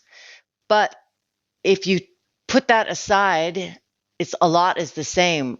Horses that are good eaters are very easy to train. Same with dogs that are good eaters are very easy to train. Yes, negative reinforcements work very well on horses, and positive reinforcements work very well on horses. And NePoPo reinforcers work very well on horses. And in fact, we have 5 horses here right now, and we're showing a lot using NePoPo on the horses. So yes, there's a huge number of parallels. It's a lot the same. Okay. Can you also work with a negative punishment with horses? Yeah, you can work with negative punishment, but it can't be super long. Yes, you can stop if you put, for example, if the horse goes in the trailer, you can reward them, and if they don't go in the trailer, you can put them away and do it later. But it's still not the same, because you can't let a horse get super hungry. What people have to understand is that horses need to eat all the time. Horses can't eat so fast because they're hungry, because they can't throw up. So there's a lot of physical, their intestines are like 180 feet long. I mean, there's physical differences. But yes, All right. you can use negative punishment. Okay. Absolutely. I've seen a Western horse once working. It was a young horse. And I was so amazed that this horse had an attitude and a will to work I just saw with dogs at this time. And then this horse was like a working dog. Yes. Well, and the more they work and enjoy it, the harder work they do. We have one horse named Jet, and even if you reward him, if he thinks it wasn't good enough, he does the thing again, because he's like, it's not good enough. I'm not going to get the reward. I'm just going to do it again. And then he's like, okay, now it's good enough to get a reward. Okay. But yeah, Interesting. That's absolutely true. Yes. Okay. Bart, there's another question by Tanya Dinze. And she asked, did you have a protection dog for your house or yard during your time in Burundi? And what kind of breed was it? So well, Tanya, that's maybe the reason why I am in dogs. When I just was born, my parents had a young dog, Lucky. It was a street dog, and he came in my life, and I did think that by seeing that dog, it came part of my life, because my parents are not dog lovers, and the job of that dog was, and that dog was on a chain, to bark and to bite everything that came close in his zone. And he did do the job, that little thing. So, and I remember that in the evening, that dog did receive coffee to stay awake at night. And in the morning, when the shift was over, then the dog was feeded. And when we did feed the dogs, they did always receive the same food in the same food bowl from the same hand. And there was a verbal cue on it. So we did try everything to avoid that they could poison the dog, because when a dog is hungry and in the night shift, they could eat the bait. You see what I mean? And then they did also throw the bait. And then the dog was double proofed. And then there was an old baby gun. In those days, all that stuff was normally. And when the dog was eating the bait, the baby gun was shooting in the flanks of the dog, and it never did it again. So there was already a system. You only eat out of a certain bowl, a certain type of food on a cue. That was one system. And on the other side, there was a system, but in case you should eat, you must be a little bit aversive of what you find as a bait on the ground, or things they're gonna try to buy you off with, So yes, we had a guard dog. Yes, it was a mud. The name was Lucky. I never forget it. And my parents were certainly not dog lovers, but maybe that's the reason why I'm in dogs, because that dog did create a special vision that is part of me, I think. And in those days, we knew that you should stay away from a dog that was chained up, because a dog bites, a horse kicks, and a cat scratches. We knew that. And the dogs were very strong on the chain. But when you did unchain the dog, they were like lost in paradise. They did not know what to do. It's typically the modern dog is not used to be back tied. And when you back tie a modern dog, a lot of them collapse together. They only are strong free. The old dog was the opposite. He was very strong on backside, on back tied, but totally scared when you took him off the chain. And that's why we today, we do a lot of back tying our dogs on flex poles. But hey, folks, that is not during the whole night. It's 10, 15 minutes when we can supervise the animal. And later we do a lot of exercises by being back tied because it creates a controllable boundary. You have your aquarium that is as big as the space they can go around. I hope that I did answer the question of Tanya. If you want, you can look on Bart's biography on the website, and there's a picture of Lukey on the website. Yeah, I've seen it. I've seen that. Yeah. And that Lukey did bite a lot of people. Even, I never forget it. Yeah. I never forget it. My parents did ask how do we call that in English? The director of the school during our vacations to feed that dog. And one day he was a little bit sloppy and he did come too close and that little bastard did bite him in his leg. I never forget it. So he was biting everybody that came too close and it had nothing to do with color, nothing. Everybody that was too close was in danger. Lukey, I never forget it. And how did it come that you started working with Belgian Malinois? Because you were a Belgium guy, or how did it come? Well, as a young kid in Africa, in those days we had no internet. That did not exist. The only thing we had was a big dictionary. And in the dictionary, I was always blading herders, shepherds. And then there was already written German Shepherd, Mechelse Herder, Malinois. And because the little city where I come from is a city very close to Mechelen, Sint-Katelijne-Waver. I think it's about 5 kilometers away from Mechelen with the bicycle. And I think that created the magic thing in my mind. And I remember the first day I was in Belgium, I said to my parents, I want to have a Mechelse Herder. And then my parents, that are not animal lovers, they told me, Bart, remember, you have a dog, you take care of the dog. And I say, yes, I will. And that's how I did start in that maybe Malinois world, because it was creating something magic in my mind. Yeah.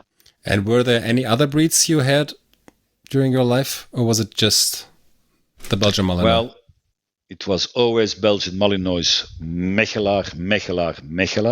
First of all, it was a very cheap dog. Secondly, I was at source from the good breed, stable dogs that had those spontaneous drives. And I must confess that over the years, I had two other breeds. I had one shepherd, and that shepherd was a very good dog. But at month number 9, month number 10, Bauchspeicheldrüse started. I don't know how you say that in English. Bauchspeicheldrüse. Pancreatic insufficiency. Yes, it was making me crazy. And then, Bart, it is due to your training. I said, no. I did train so many dogs in my life and I never had pancreas. It was just something that breeders don't speak about. And then I did do a little bit research and I see that a lot of people have that problem, but they don't speak about it and they breed with it. And it is a bad thing. And then I told that to my vet, and then comes an answer that I never forget. He said, Bart, look, what do you see on my shelf? German Shepherd Special. It is specially made for German Shepherds with this disease. They make money on it. They want dogs to have Bauchspeicheldrüse. And then I said, this is the last one in my life that I will take.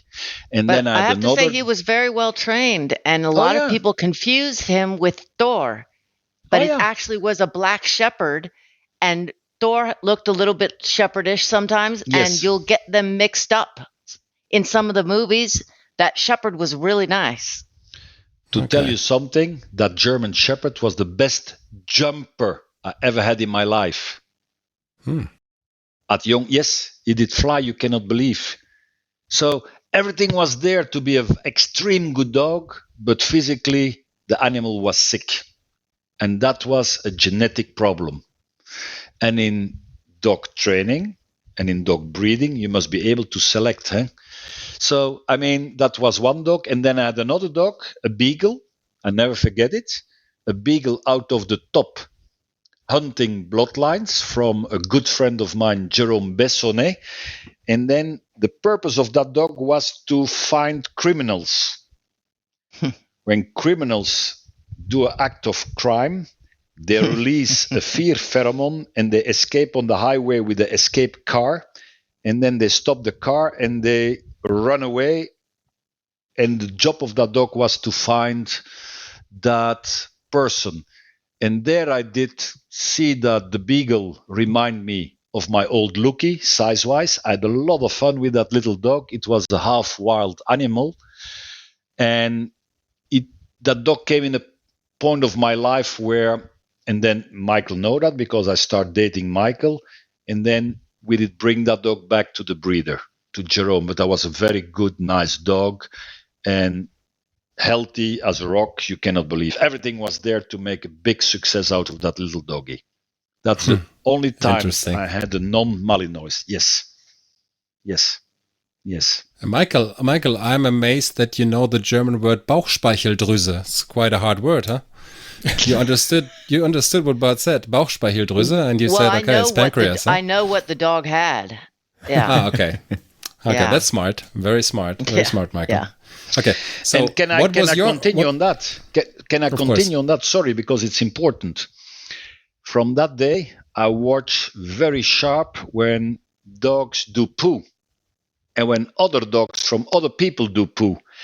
And then comes something, it's typically diarrhea and mushy. And then there is another actual big problem with faces of dogs, and that's a giant problem, and they call it giardia. Every dog breeder today has giardia. If you want it or not, they have giardia. And giardia is a bacteria that is very hard to get away. And young dogs are very, very vulnerable in that dirty stuff, but it is not Bauchspeicheldrüse. Right. It's not the same. It's not the same, yeah. But the pancreatic insufficiency is pickiness, and then the poo is like on a cone, like ice cream on a cone. I like ice cream. I like ice cream, Michael. Yeah.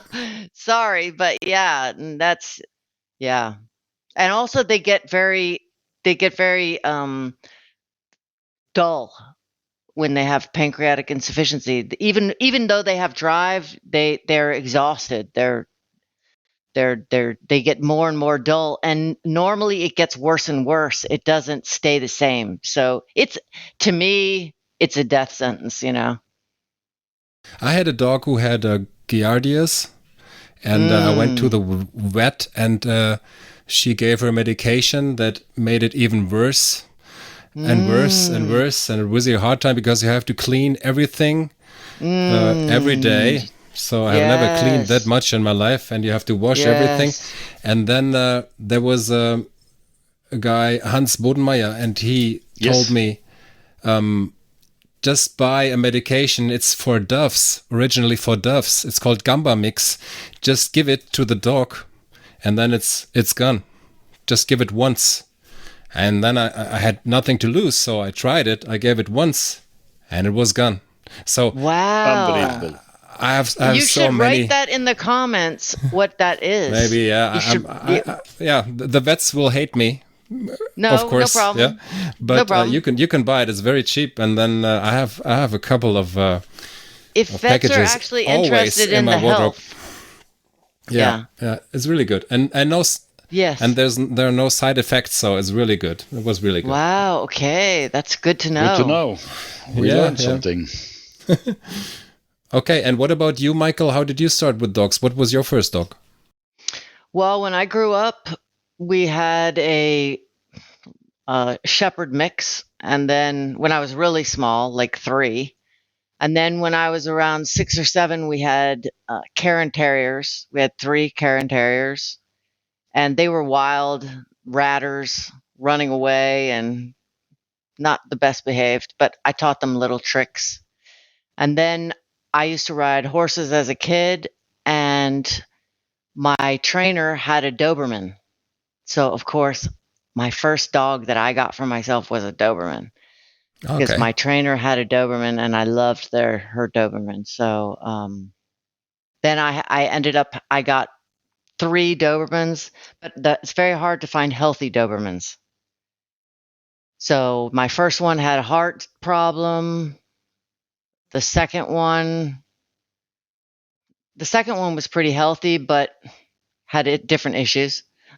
And then the third, yeah. So anyway, then I got out of Dobermans and I got a Shepherd, but I got a Shepherd. I had a couple experiences with Shepherds, and then I started working Malinois, and it was by far for me the most fun because they're healthy. You don't have to worry about overbites, underbites. I mean, I never had a Malinois that has had a health issue. Okay.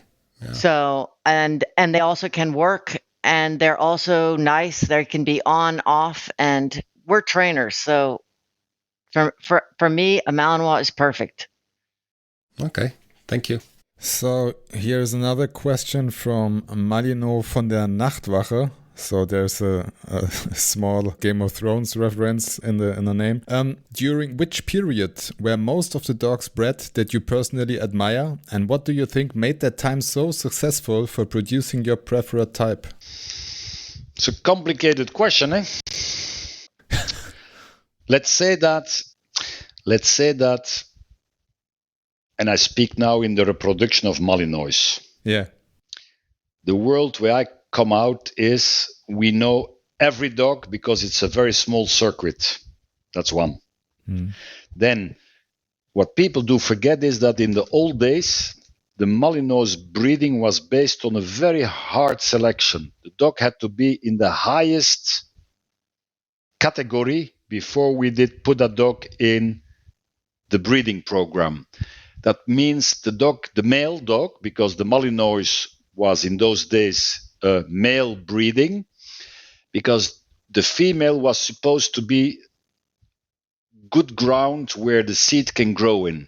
And we did see that a lot of females that were good in the sport were very bad mothers. They were too nervy. It was no good.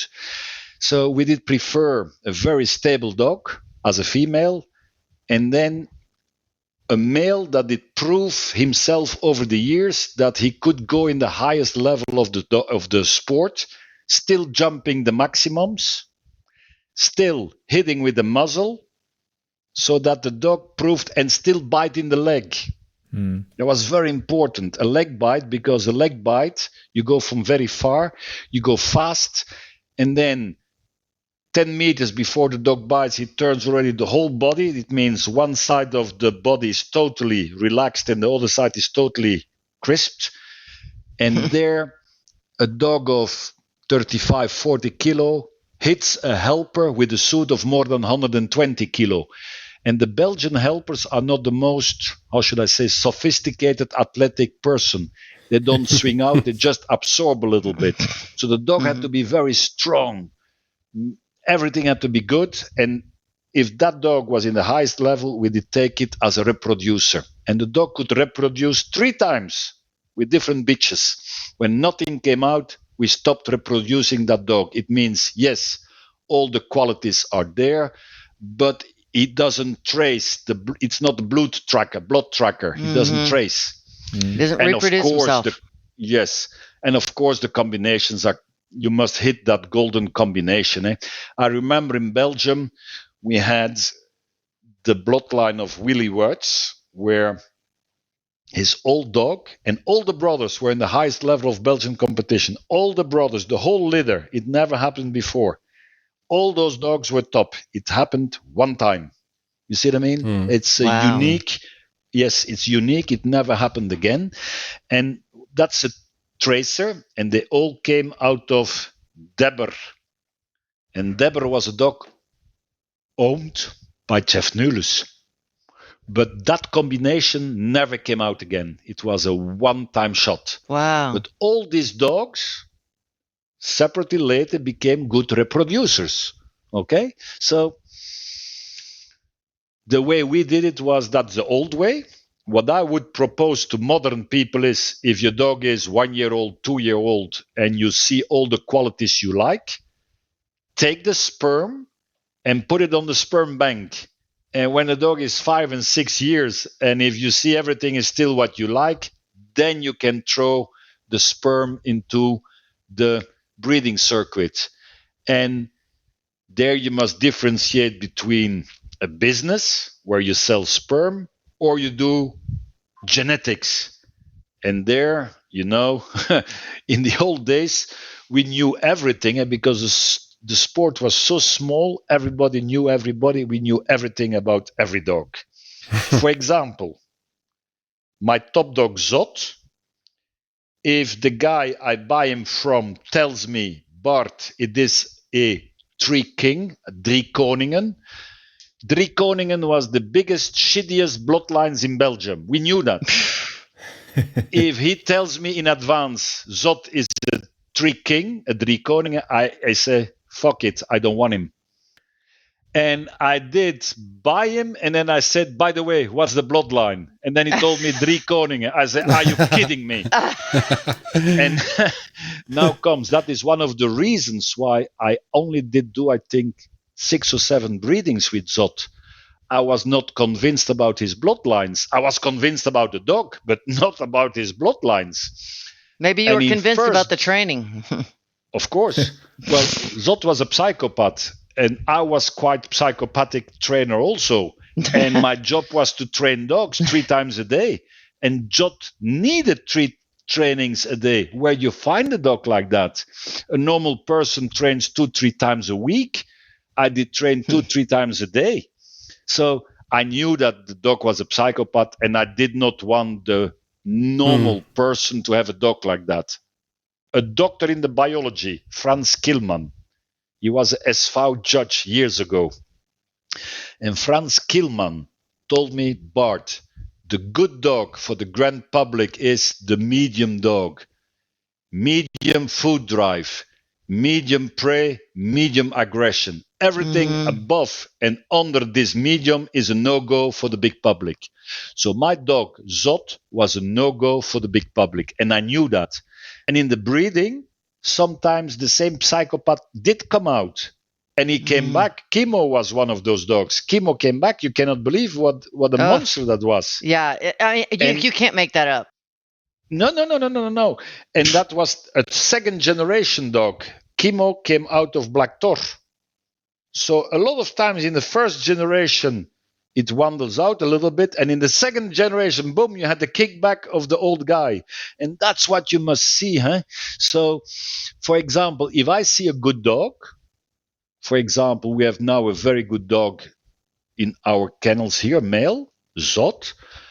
I would not reproduce Zot on the bitch we have. I would go to the father of Zot. Tommeke. I would use Tommeke to do the breeding. You see what I mean? This is me, because that's what I did see. Because it's very possible that if we breed with what we have, it's already watering down. Hey? So what can I say? And breeding it's also feeling, and you must test it. And what you think is good is sometimes no good, and then you must change it. What can I say? But breeding is a lot of times done by people with a good heart. And they start loving what they do, even when it's shitty. When my daughter speaks about her son playing football, I say Maradona, and she starts laughing. So is it the Maradona? I say, she knows exactly how I think.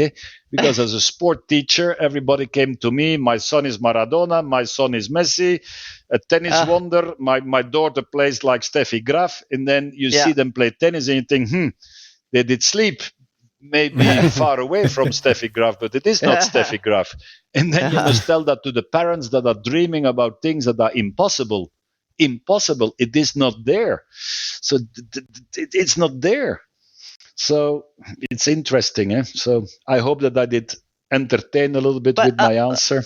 But also you have to, like, for Zot's parents, the mother, not much was done with her. She was a very stable, she had good bloodlines, but very stable. I think nothing was done with her. She wasn't particularly well trained. So it's a little bit in that old school. And then, yeah, Tom pretty much threw himself. Can I go there? The mother was a Haras daughter, and Haras was one of Enig's bloodlines. So it is not a coincidence. So Haras, Enig, these are the big names, folks. These are the strong things from Belgian bloodlines that you must know. Enig was one of the best biters all times. You put on a suit, they bite. And then you put on the suit for normal dog, you say, I don't want to be a helper anymore for normal dogs. I mean, you have complexes from those dogs. Yeah. But I mean, the mother, I never saw even the mother ever bite, but I was very impressed with her stability. Okay. And I think Zot has that. The good thing about the old breeding that was based on stability and drive.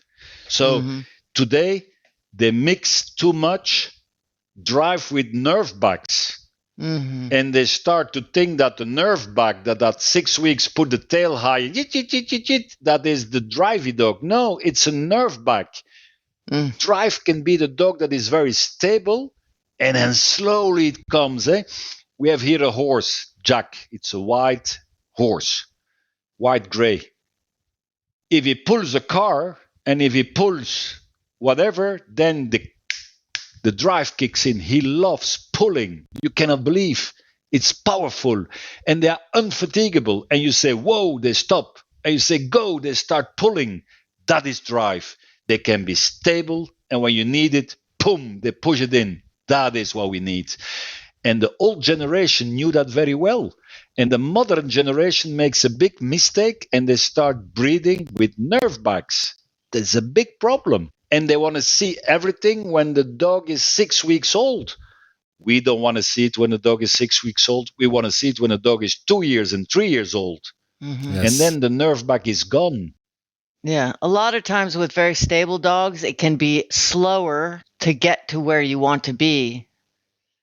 But yeah, that's typically, they're a little bit late maturing. More stable dogs are more late maturing. That's why those stable dogs are so hard to train with only modern techniques. And that's why a lot of people cannot train them, because they are used that if they give food and if they take it away, the dog starts to go in drive. The stable dog said, fuck you, I don't need that food. You see what I mean? So, and there you are with your training technique. And the dog is not ready to be trained. No, there's another interesting question in this context from Stefan Working Dogs, and he asked, does the breeding of Malinois out of IGP working lines has still anything to do with the Malinois of the origin? Well, can I answer that? I know how it did begin. It did begin with bloodlines from Bibber. That's how it did start. So Bibber was the dog from FCI paperwork that came out of NVBK without papers. That is the biggest tracer all times in the world. And Bibber, we knew that was not the best dog with the muzzle. Not the best dog with the muzzle, not at all. And IGP, you need a very active dog. And in IGP, people don't have the patience to wait until spontaneous zone barking will come. IGP people like the dog at 4 months old to ba ba ba as a big dog, because they want to go to the championships when the dog is 2 years old. I stay away at the championships. We wait until the dog is ready. And when the dog is ready, then we start. It's another way. And the selection in IGP in jump, hey, with all respect, but I can jump that hurdle of 1 meter even with my plastic knee. What makes IGP difficult is throwing the dumbbell over that jump. That's a difficulty, because most of us train speed on the dumbbell, and then when it's perfect, then we go to the jump. You throw the dumbbell over the jump, and before you know, the dog has in mind dumbbell, dumbbell, dumbbell. Oh, fuck, there is a jump in between. I did not see it. Boom, and there it goes. Yeah. So what I was thinking that was easy, it is not so easy. I always underestimated the jump of IGP because the jump of IGP is difficult due to the dumbbell that you throw over it. Yes. And IGP was not made for the Malinois. Zwischenklammern between abbreviation. IGP was made for the original German Shepherd that was not the most active dog. We know that. And that dog needed a little bit the lure to jump over it, which was the dumbbell. Okay? But the Malinois, no. No. For the jumping, we want the jumping to be the first idea. That's the thing. The jumping goes to shit when the first idea is to plow over it to get the dumbbell. Yes, that's a very good sentence what Michael said there. In Flemish, we call it the jump must be het eerste gedacht, the first idea, and the dumbbell must be tweede gedacht, the second idea. When the dumbbell becomes the third idea, you have a shitty jump. Or you have the dog that runs around the jump and just takes the dumbbell, okay? So to select the athletic capacity of the dog, the IGP is not selective enough in jumping. And that's why I would suggest, hey, you have a maximum for every dog. Why not changing it in a variable height where I have a dog that is 13 years old, still does do a very good tracking and a very good bite work, but due to the too high jump, 1 meter, I cannot compete anymore.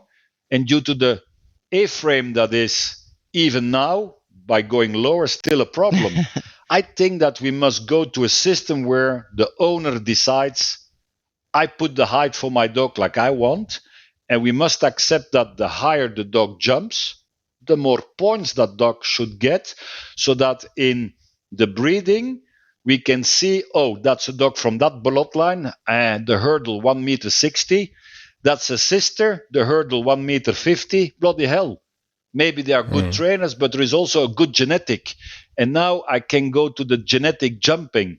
And that's interesting. And you select towards a system where the owner decides, I want to save my dog. And yes, I accept the fact that if I only jump 30 centimeters, that I will have 5 times less points than a dog that jumps 1 meter 50. And the A-frame, the same thing. The higher it goes, the more points you get. I come out of a period when I did start in the game, it was 250. Then they lowered it to 230. And now they did implement the obliged ramp down to go down. What for bullshit is that again? Which is even more dangerous, especially when the jumping isn't the main idea. It's getting the dumbbell. And then they're jumping off the top and flipping around. And I would tell all the owners, you get 2 points more if your dog landed well without going through the legs, and so on and so on. So that's how you implement, you oblige the trainer to train a certain way, that they must be very careful how they learn the dog to go up. And when the dog, the A-frame, that's not a jump, it's a crawling exercise. You crawl up and you go down. It's climbing. It is not jumping. And that's what people don't understand. You must not learn your dog to jump the A-frame. You must learn the dog to climb the A-frame. And you do that slowly, and it's no problem, you know. So the problem is that they tell the federations A-frame is no good. We are from animal welfare. And what does the people do that do sit in the seats? They bend over and they say, Jawohl, we take away and we will put the ramp and Jawohl. And they salute. No, you must not salute. You must say, no, we don't agree. Yeah, they pull down their pants and make it more and make it more dangerous. And you know, I did post something, I think 1 or 2 days ago. I repost something that people were posting. It's a post that I did in 2006. That's years ago. And in 2006, I did write an article in Hondensport Sportmagazine, a Dutch magazine. And somebody did translate it. It's not perfectly translated, in English and in German. And there already I say, well, we have a big problem. They oblige us to only train positive. They oblige us to only train positive. And that's a dangerous tendency. So I was already ringing the bell. And nobody did do nothing with it. Nobody. The only people that did do something with it is Michael and me. We started a school for that reason. And we're not going to speak behind the corners, but yesterday we had negotiations with the government that has problems with the e-collar ban, and they want to go for a school that's unique, and that's what the federation should have done. Instead of selling membership cards, no, you must earn your membership card by going over a school. And a school must teach everything about positive reinforcement, everything about negative reinforcement, and everything about the combination. And the combination is in old Germany.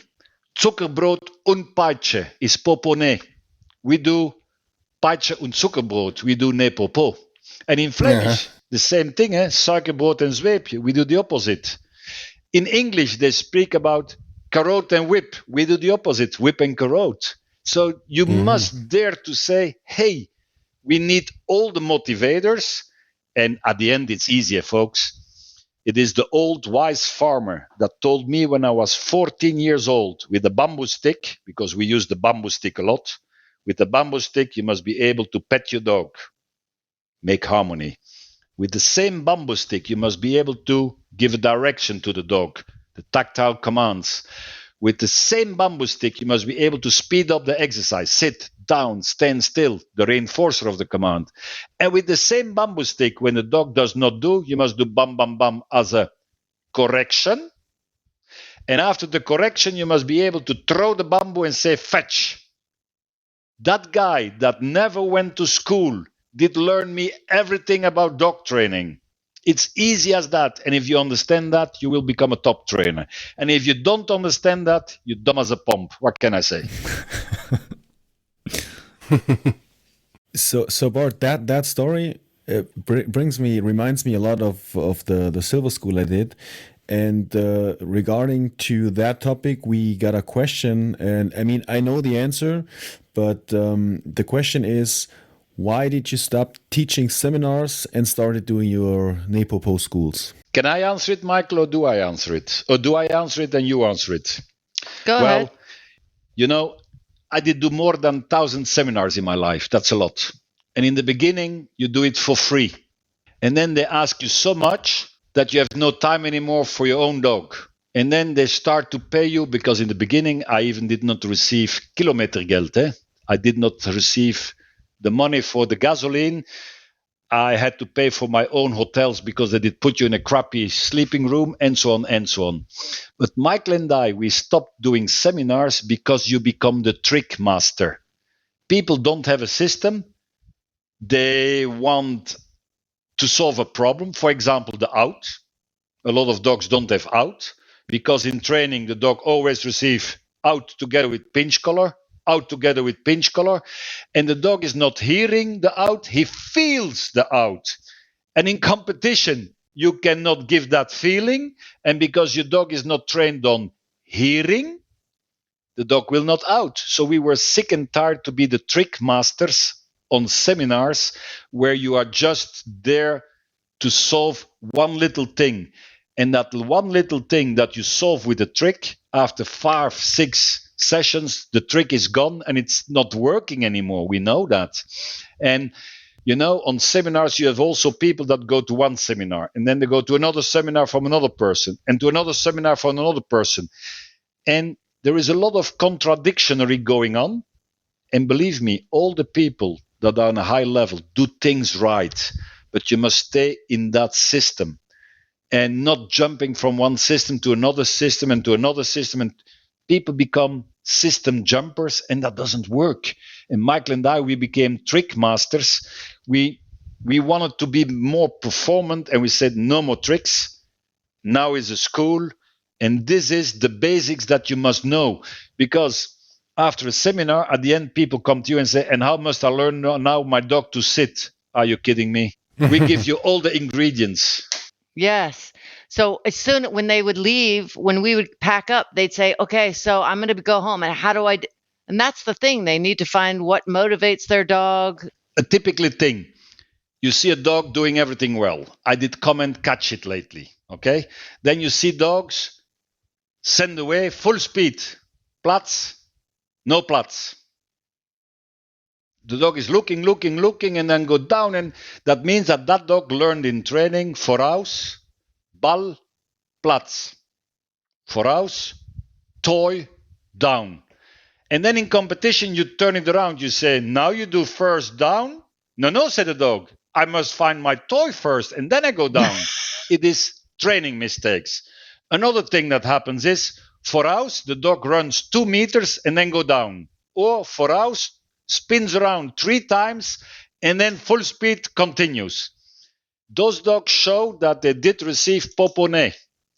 They did always receive a reward, and then one day there was no down, and then came a plus correction. The dog did not take that very well, and the whole situation became aversive, and that's why the dog is doing a Ersatzhandlung. They start to spin around 3 times and then continue. Mm-hmm. And in training, the dog trainer does see that. Allez, voraus, the dog turns, voraus, and then the dog continues. The dog is rewarding that shitty spinning with the whole behavior. That's typically, we see that all over the world. And that's why you must have systems. In the beginning, in IGP, you need a dog that go full speed. So you need a type of direct reward, whatever it is. Okay, a ball or what. And then the day that you dare to say Platz, you must do that separately. You can put that dog on a long leash, and when the dog pulls, high drive, low speed, you can say down. You can say Platz. And if it doesn't do, you block him, and he will do. And then you say voraus again, because a lot of people do that, and then they do one mistake, voraus, Platz, and then they say, brav, and they let lose the line, they let the leash go. And what is a dog learning? When there is loose leash, there is no more Platz. It's deadly. You must think about all that shit. Yeah. When Michael and I work on a voraus, the first day we say Platz, there will be no ball. That when the dog is disobedient, he cannot reward himself. Because people say voraus, Platz, and the dog is disobedient and then grabs the ball. The dog is rewarding himself with fucking disobedience. It's deadly. Don't put that bloody ball there. And then to double proof, because lately a friend of mine said, Bart, I have a perfect dog, but it dares to blow off in the send away. I say, how do you train? With a ball. When you say Platz, does he do it? On training, yes, because there is no ball. I say it's easy. You put a ball and you make it visual for the dog that there is a ball. And when you walk away, you let somebody take that ball away. Yeah. The dog is convinced the ball is there. Now you say voraus, you say Platz. Of course, the dog will ignore you. You say, okay, we stop training. Negative correction. Why did I not think about that? He tells me, see, because I do think about it. We always a chess game. You must always be one move ahead. And if the dogs can reward themselves with disobedience, why should they be obedient? There is no reason. It's the same thing in Belgian ring sport. For 3 years, they let the dog go bite. 3 years. Okay? And then they decide, okay, now the dog is very decisive. Now I'm going to recall him 3 meters before he bites. Of course the dog is not coming back, because for 3 years you always let him go. And then you whistle, and the dog is continuing, boom, and bites. That's what you learn. It doesn't work like that. It doesn't work like that. And that's what people must understand. And then in a lot of cases like that, people will use the e-collar to try to get them to come back for those last 3 meters. And then when the dog bites, they let go. And what is the dog use? The e-collar is a reinforcer. To bite. I did see it as a helper. Yes, I did see that as a helper in the specific recall when it's done well. The dogs run faster and faster the last 6 meters so that you don't have the time to recall them. Mhm. That's a good recall creates more desire. Mhm. Wehren macht das Begehren größer, sagt man doch in Deutsch. Resistance makes the love bigger. Wehren weckt Begehren. Ja. Genau, genau. Ja. Ist uralt So, und stimmt. Still good, yeah. Some of the old things are still good, huh? You shouldn't Yeah. forget that, huh? True. So you're talking about systems, and there's another question of Lisbeth Hund Stefan, and he's asking, how does the NePoPo system start in its former evolution, and what do you think will be the further evolution of it? Ooh. So I think, will it still change? Well, Yes. NePoPo is a modern language, and all modern language non-stop evaluates and change. For example, Greek and Latin are dead languages. They don't have a word for computer. That's why they are dead languages. When I was in Africa, Swahili was not ready for the new world. Swahili was the language. And for example, the ball, we called it Mupila Kucheza Kabumbu. The Mupila was the tick in the product in caoutchouc. What's the name in English? In rubber to play soccer with. And then Mupila Kuweka Mai, the water hoses, the plastic to give water. Mupila to Weka Mai. So they did do conjunctions to make their language modern. Yeah. And we believe that NePoPo is a non-stop evaluating language where you, the trainers, will go much further than Michael and I ever did do. We see that more and more, that when we had all the information that you guys have now, and if you dare and if you do, because that's a problem, a lot of people keep the dogs for 20 years in the diapers, and then Hund is noch immer ein Hosenscheißer. Hey? So people keep the dog too long in the diapers. They don't dare to go to the next step, the next step, the next step. They are non-stop chunking and they don't continue. So NePoPo, the ingredients will bring you very far, farther than ever gone. And if Michael and I would have all this information when we were younger, we would be much further than we are now, you know? Much, much, much further. You guys are going to push it to levels you cannot believe. You guys going to push it. Yeah. 100%. But thank you both for your knowledge. Thank you very much. Well, can I answer that, André? Ein Esel, der kein Durst hat, kannst du nicht trinken lassen. If the donkey is not thirsty, you cannot make them drink. And there is a lot of donkeys in the world. And they protest with heart and soul against all that modern information. It's like we are convinced that we are 100% right. Like Copernicus was 100% convinced that the world is round. Well, Copernicus died for that. Well, one thing people do get in that, they don't show enough respect for experience. It's like if a plumber comes to our house and he's well respected and he's been a plumber for 30 years and he's built a lot of houses and he tells me that a certain pipe must be used in a certain attachment, I'm not going to tell him because I have had one house in my life that it's going to be a certain way. I mean, he has some expertise. And yeah, there you see there's some people who they've had one dog and they've trained only in positive, and they know more than you who've trained for 40, between the two of us, about 80 years. And, you know, I mean, so you can't speak with those people. There's a very good one, eh? You start all at level 1, most of us, in dog training. We are inconscious that we are incompetent. We are incompetent and we don't know.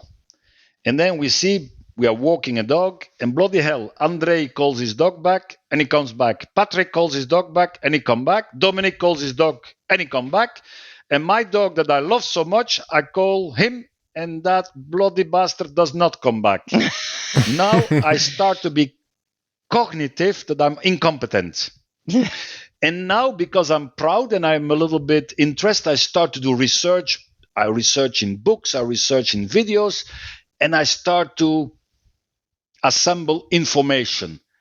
And now I start to be cognitive, very competent. And now I start to write books and make videos and da-da-da and da-da-da. But I'm still not at the level where I can do all these things on automatic pilot. The Where you're highest actually level, doing them. yes, the highest level of competence is when you are unaware that you are competent, but you do everything perfect. That is the highest level, and you will reach that, guys. It's like the doctor, you enter his room and you speak, and Bart is sick, yes, they hear you speaking, they know already what you have. You see what I mean? I exaggerate. A good guy or a good person, expertise is so important, you cannot believe. It's like experts hear your car running and they say, oh, that engine has bad fuel, or there is water in the carburetor, or that. They know exactly. And that's their expertise. By hearing the engine, they hear that, So expertise is so important, and expertise you can only assemble by doing it a lot. And by doing it a lot, you become so good that you do it on reflex response. Something happens and boom, you react. You have no time to think about it. That's why in a lot of the seminars, people would come and they'd be so depressed. We'd be, just show your dog. And then they'd show their dog, and quickly we found a solution, and they thought, oh my gosh, that's like magic. But it's not. It's experience, because maybe they hadn't seen it before, but we'd seen it many times before. And so to them, it's magic, but it's not. It's experience. Maybe it's a little bit different, but that's the thing. And Michael and I, over the years, when people show their dogs, people are not used to perform in front of public. They are not used to be watched, and people are clumsy. We know that. And that's why when the seminar was finished, we stay and we watch what happens on the field. And then the same people a lot of time take the dogs, and now they are themselves. And now you see what you want to see. Right. They are not thinking, they're just pum, pum, pum. They do it on reflex response. They say, aha, tomorrow I will ask that person again. So what we learned is that when you ask people to show things, they are a little bit blocked.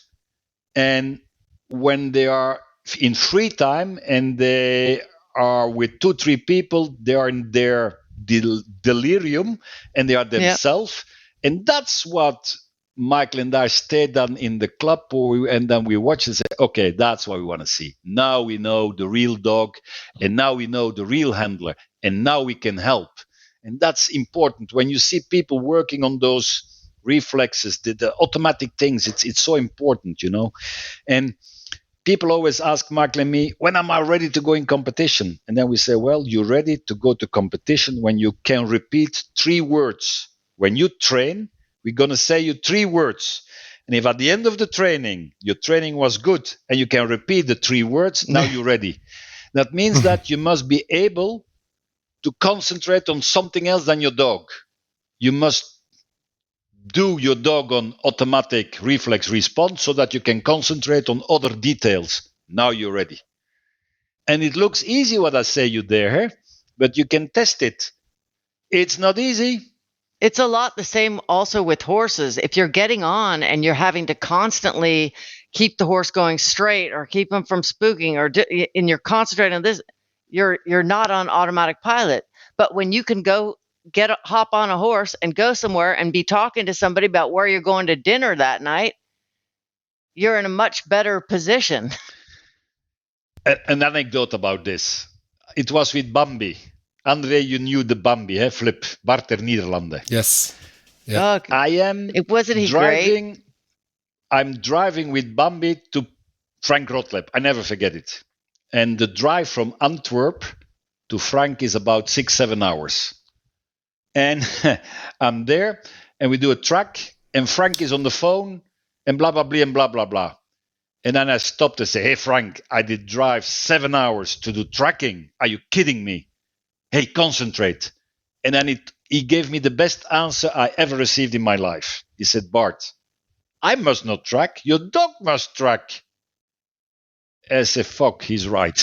And then I did shut my fucking mouth. Yeah, I remember when we used to go and we would arrive and Frank would be tracking and Frank would wave to us and yell, "Hey, I'll be back and I just have 2 more dogs to do." And then he's getting The on dog his was phone tracking. and the dog is tracking. And I Yeah. came from a culture of literally you must be a mile away, all dogs in the car, no speaking. We're tracking now, super quiet. And there's Frank and Frank would even say, "Come on over and watch the track." We're like, "We don't want to step on." He's like, "Come on." The Yeah. dog is Over it, no tracking. He problem. would, yes, no problem. So it's, and when you start to approach it like that, I think your dog learns better tracking. They are learning distractions from the beginning, that it's not super quiet, because I'm sure you've heard of people saying, "I got the worst track because there were dogs barking in the car behind the fence of my track," right? But if your dog is Yeah. used to it because you just track. So it's the importance of training with distractions. You have to Yes, use just that in your training. daily training. Yes. And even not acting like it's distractions, it's like real life. It's one thing, but when your dog is motivated, there is no distraction. Exactly. And when there is distraction, it is because your dog is not enough motivated. There is not enough ignition. It hangs together. Right. If you It's need easy it like to be that. perfect, if you need it to be perfectly quiet, then you need to go back to a 15-foot track. You Yes. And not only know, that. you're not I prepared. remember the same guy, because we learned a lot from Frank. We are on a track with Frank and he's on the phone because everybody's always disturbing him, and he's tracking and his dog passes an article. Say, "Frank, what the heck is that?" And then no problem, he picks up the article, he watches his track, he walks 20 yards and put it a little bit further, and then he waits until the dog comes, boom, solved. I say, so he let make mistakes, it's strong, but it's all on automatic pilot, and that you must dare to do. We want to interfere too much. As a beginner in track, I'm a maniac of control. It's me. I'm a control freak. And that's why maybe obedience is so good and bite work is so good, because I can control with my eyes. And that was the biggest mistake I was doing in the nose work. I wanted to control the nose with my eyes. And that's why I was not good in the beginning. Mm-hmm. Lately, I remember. Yeah. I remember, go ahead. No, I remember tracking with that monster that was Chemo. And I remember on this track, I was like, it goes right. And Chemo's pulling forward. And I'm stopped because I'm like, he's supposed to be turning right. And I'm sure he's supposed to be turning right. And I'm holding him there. This was like in 2012. And finally, Bart's just like, let him go. If he wants to go forward, just let him go and let him find it. So I let him go. And 3 feet later, he turns right. So I was wrong. Yes. Yeah. But that happens sometimes, huh? And then lately I do work a lot with that black bitch, because due to my surgery, I'm not the Bart that was very athletic. So I'm not the old Bart anymore. So I'm happy that I have a little 60-pounder that is easy to control. And then my attitude in the tracking is, I don't care. And because I don't care, it's so good. And I click release the dog just before the article. 1 centimeter, click release to me, everything against the rules. It works perfect, because that's the system that we do when the dog does the scent games. We always click release. So for the dog, it's nothing new. We click release her, no problem. So, and the click release creates more love for the job, because just before she wants to pick it up, I click release. Fuck, she says.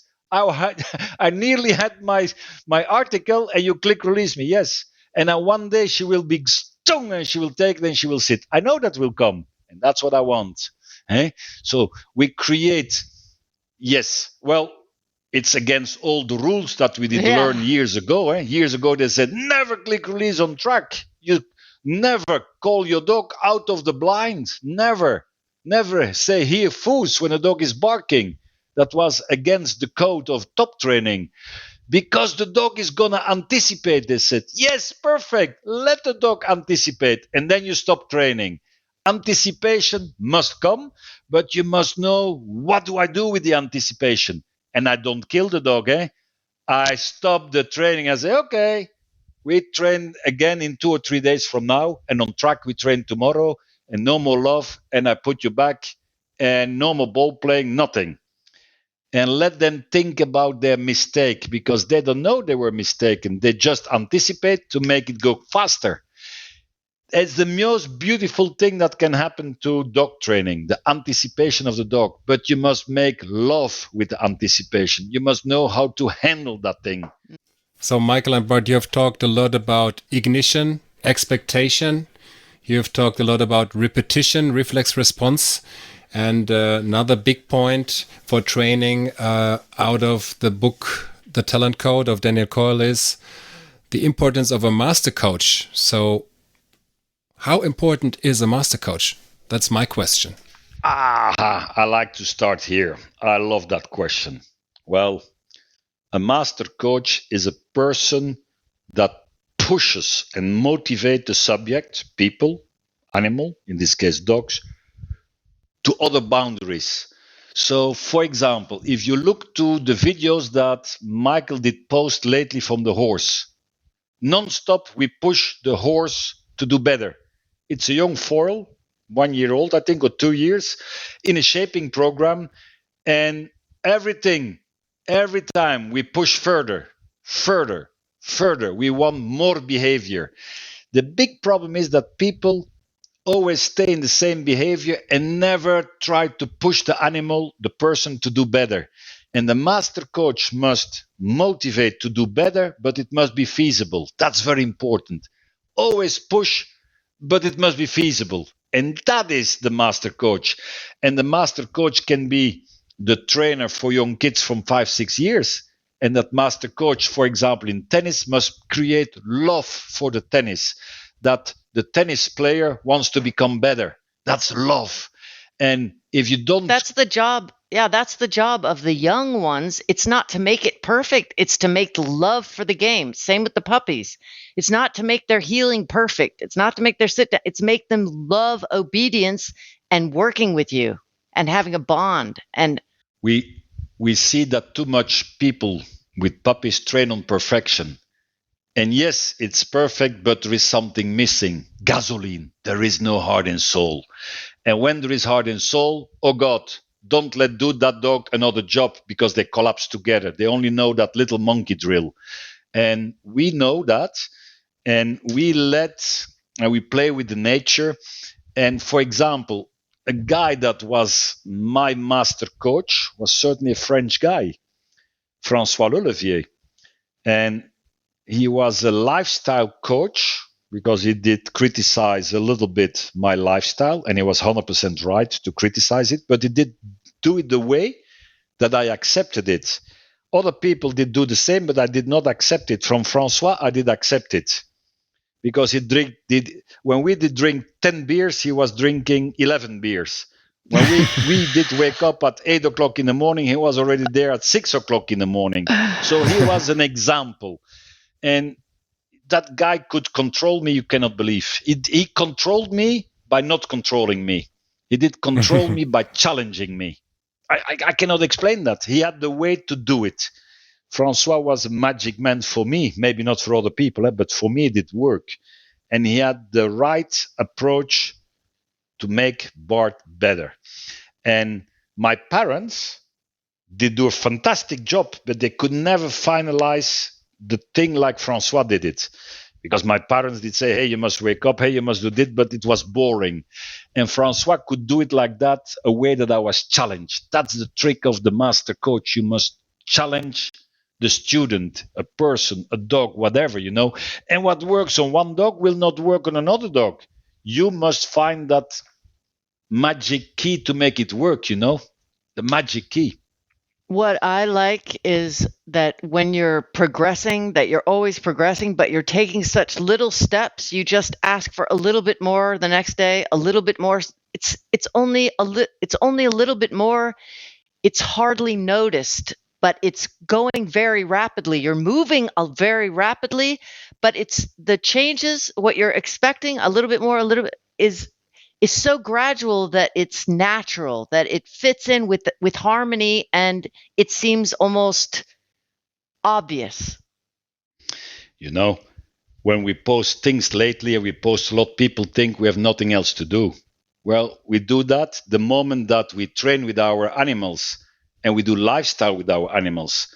And it's maximum 1 hour a day, maximum. I mean, we've I'm been not in joking. meetings the entire day today. No time. And then later we take a video and then people think, oh, Michael and Bart, they have the life. They do nothing. They just train animals. No, it's not true. It is not true. It is not true. But we train, we know, we have a system, we believe in it, and we have what we call a chess game. What is our desiderata today, the briefing, and then the debriefing at the end. What did we reach from our goals?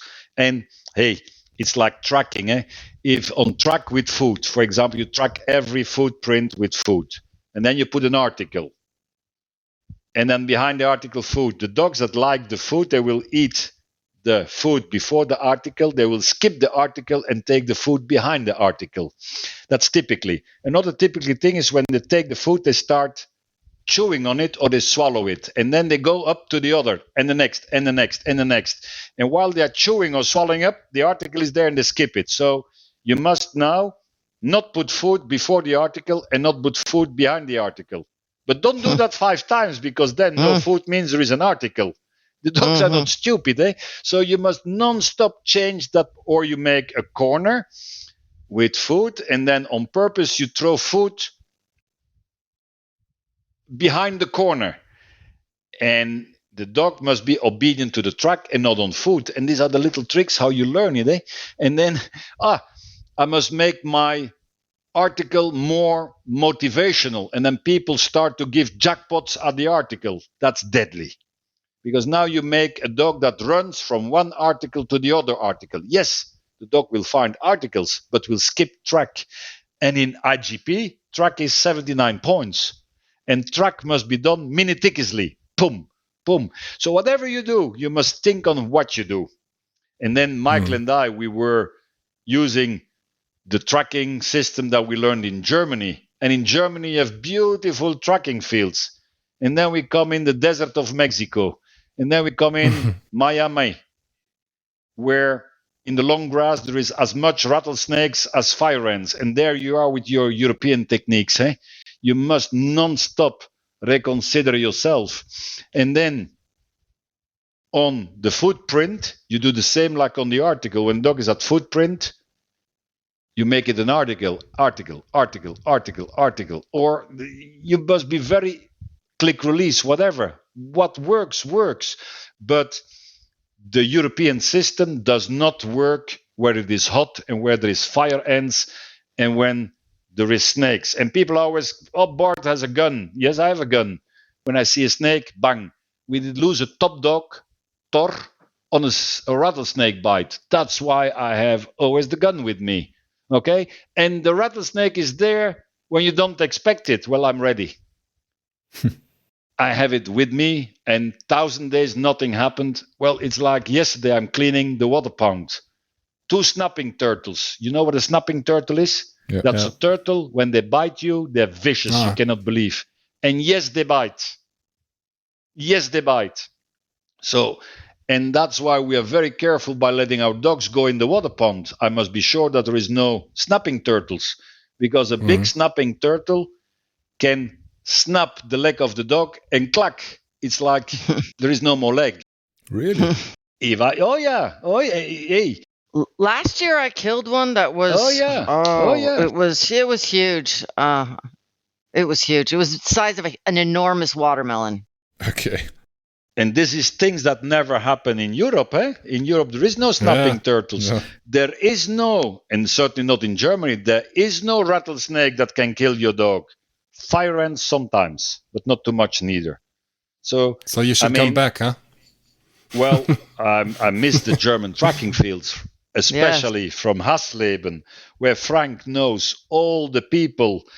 And there is kilometers and kilometers and kilometers around where you can use the tracking fields. And you know exactly where it's allowed to track and where it's not allowed to track. Mm-hmm. Okay? Mhm. Because there you still have the old German Kolchose, die Staatsbauernhofe, where people Kolchose, yeah. work.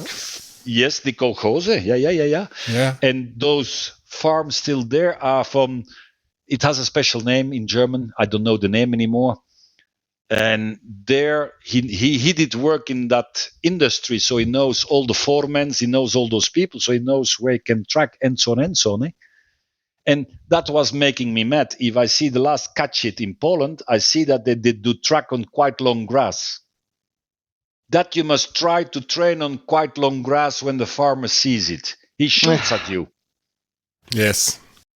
Of course. So I see that worldwide, they always go and pick something that nobody in a normal country is allowed to train on. Michael and I, we have here a little farm. We can let the grass grow very long, and we decide when we cut it. But normally when grass is long, there is not one farmer that accepts you to good tracking there. They don't accept it because that grass must become hay.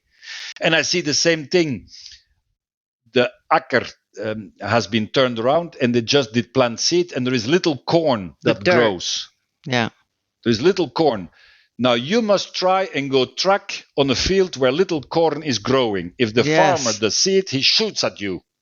Yes. But in competition, they put that, and I'm thinking, how is that possible? Respect the farmer. Don't do these things. You see what I mean? So there is something that is problematic also in IGP. And if you live where Frank lives, no problem. But if you live in Aachen, in Köln, try to find tracking fields, eh? Or in Switzerland, try to find tracking fields, eh? Dominique, where you live, I think you have still tracking opportunities.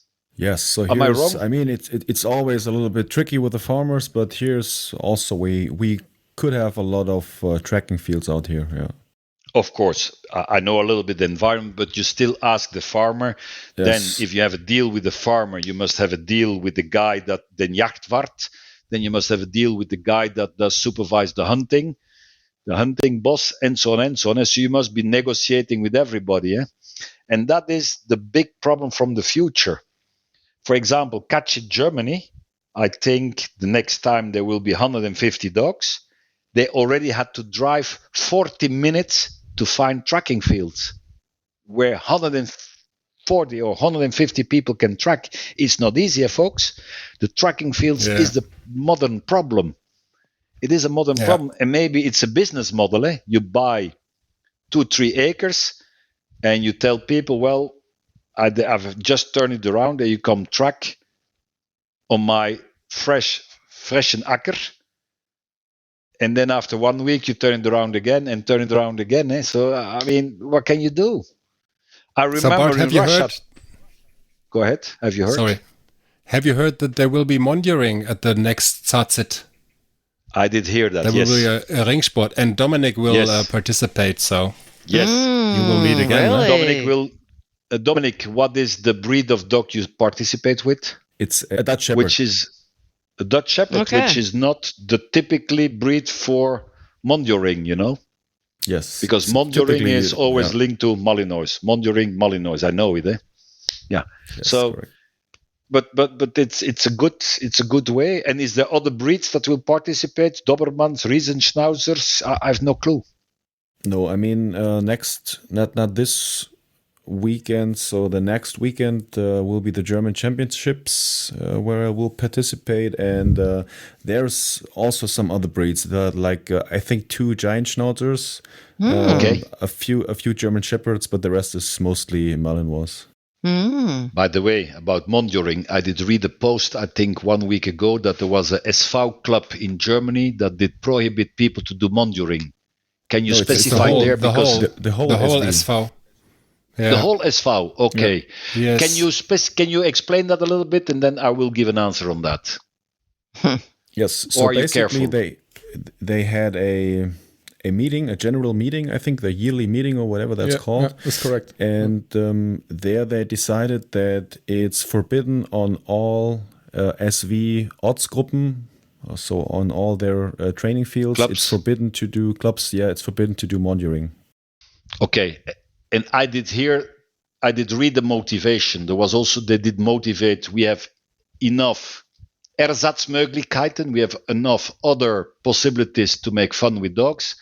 And then there was another reason, wir hetzen nicht auf eine Person. We don't, how should I say, we don't make the dog bite on a person.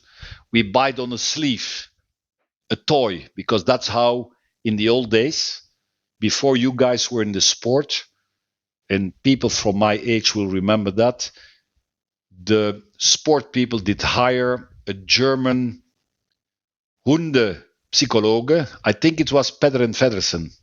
Und die Dame hat ein Gutachten geschrieben. That lady did write a reason why IGP must be allowed. And she did say that it was based on prey, and that the arm was prey, and it was not on man aggression. And that's why we are very careful to do what we call zone defense and aggression on people to make the dog bark. We know that that works very well because it's a deeper voice and the dog is not thinking on biting the toy, biting the toy, biting the toy. The dog is ho, ho, ho in the deep barking. And normally, if you do a zone defense, the reward is you walk away from the dog. The victory for the dog is a no fight, a no bite. Ein Hund, a dog, has what we call ein rituellen tiefes Verbellen, a ritual, deep bark, ho, ho, to chase away all the intruders. That's a ritual. And typically for praise, ai, jappen. That's typically. And that's why today in the barking, they learn the dogs to bark at the open side. What we did with Bambi, by the way. Years ago, the dog from Peter did learn to bark on a person. And on the World Championships FCI in Breda, I never forget it, I was in the blind on myself with horse chaps and with the red thing and with a cowboy hat. And when the dog was barking, every bark was bringing my arm higher and higher until I did grab a ball. And slowly that ball came visual, and then I did throw it away. And when you throw it away, you have 2 seconds of no barking when they hunt and then take the ball. Then Hund wechselt, the dog does change in drives from barking towards hunting. And there is not too many dogs that during the catching are barking. If you watch that natural thing, and that's why in recent videos we show the same barking on the bitch, where the ball is on the rope, and we pull at the rope, and 1 second, 2 seconds, 3 seconds later, she can take it. And that's why you keep that very good barking. Because if you reward the barking with prey, how, yeah, and then you, and they cannot bark anymore. Ein Hund versperrt in die Beute. A dog locks in prey. And that's why people start to do the zone barking, the barking on the person. And if you don't understand that, it looks like the dog is barking and is aggressive on a person. And they go very far in it. And yes, they whip the dog a little bit and that, and the dog goes in aggression and so on and so on. And that's a dangerous picture because Peder and Feddersen said, wir machen nur Beutespielen mit dem Hund.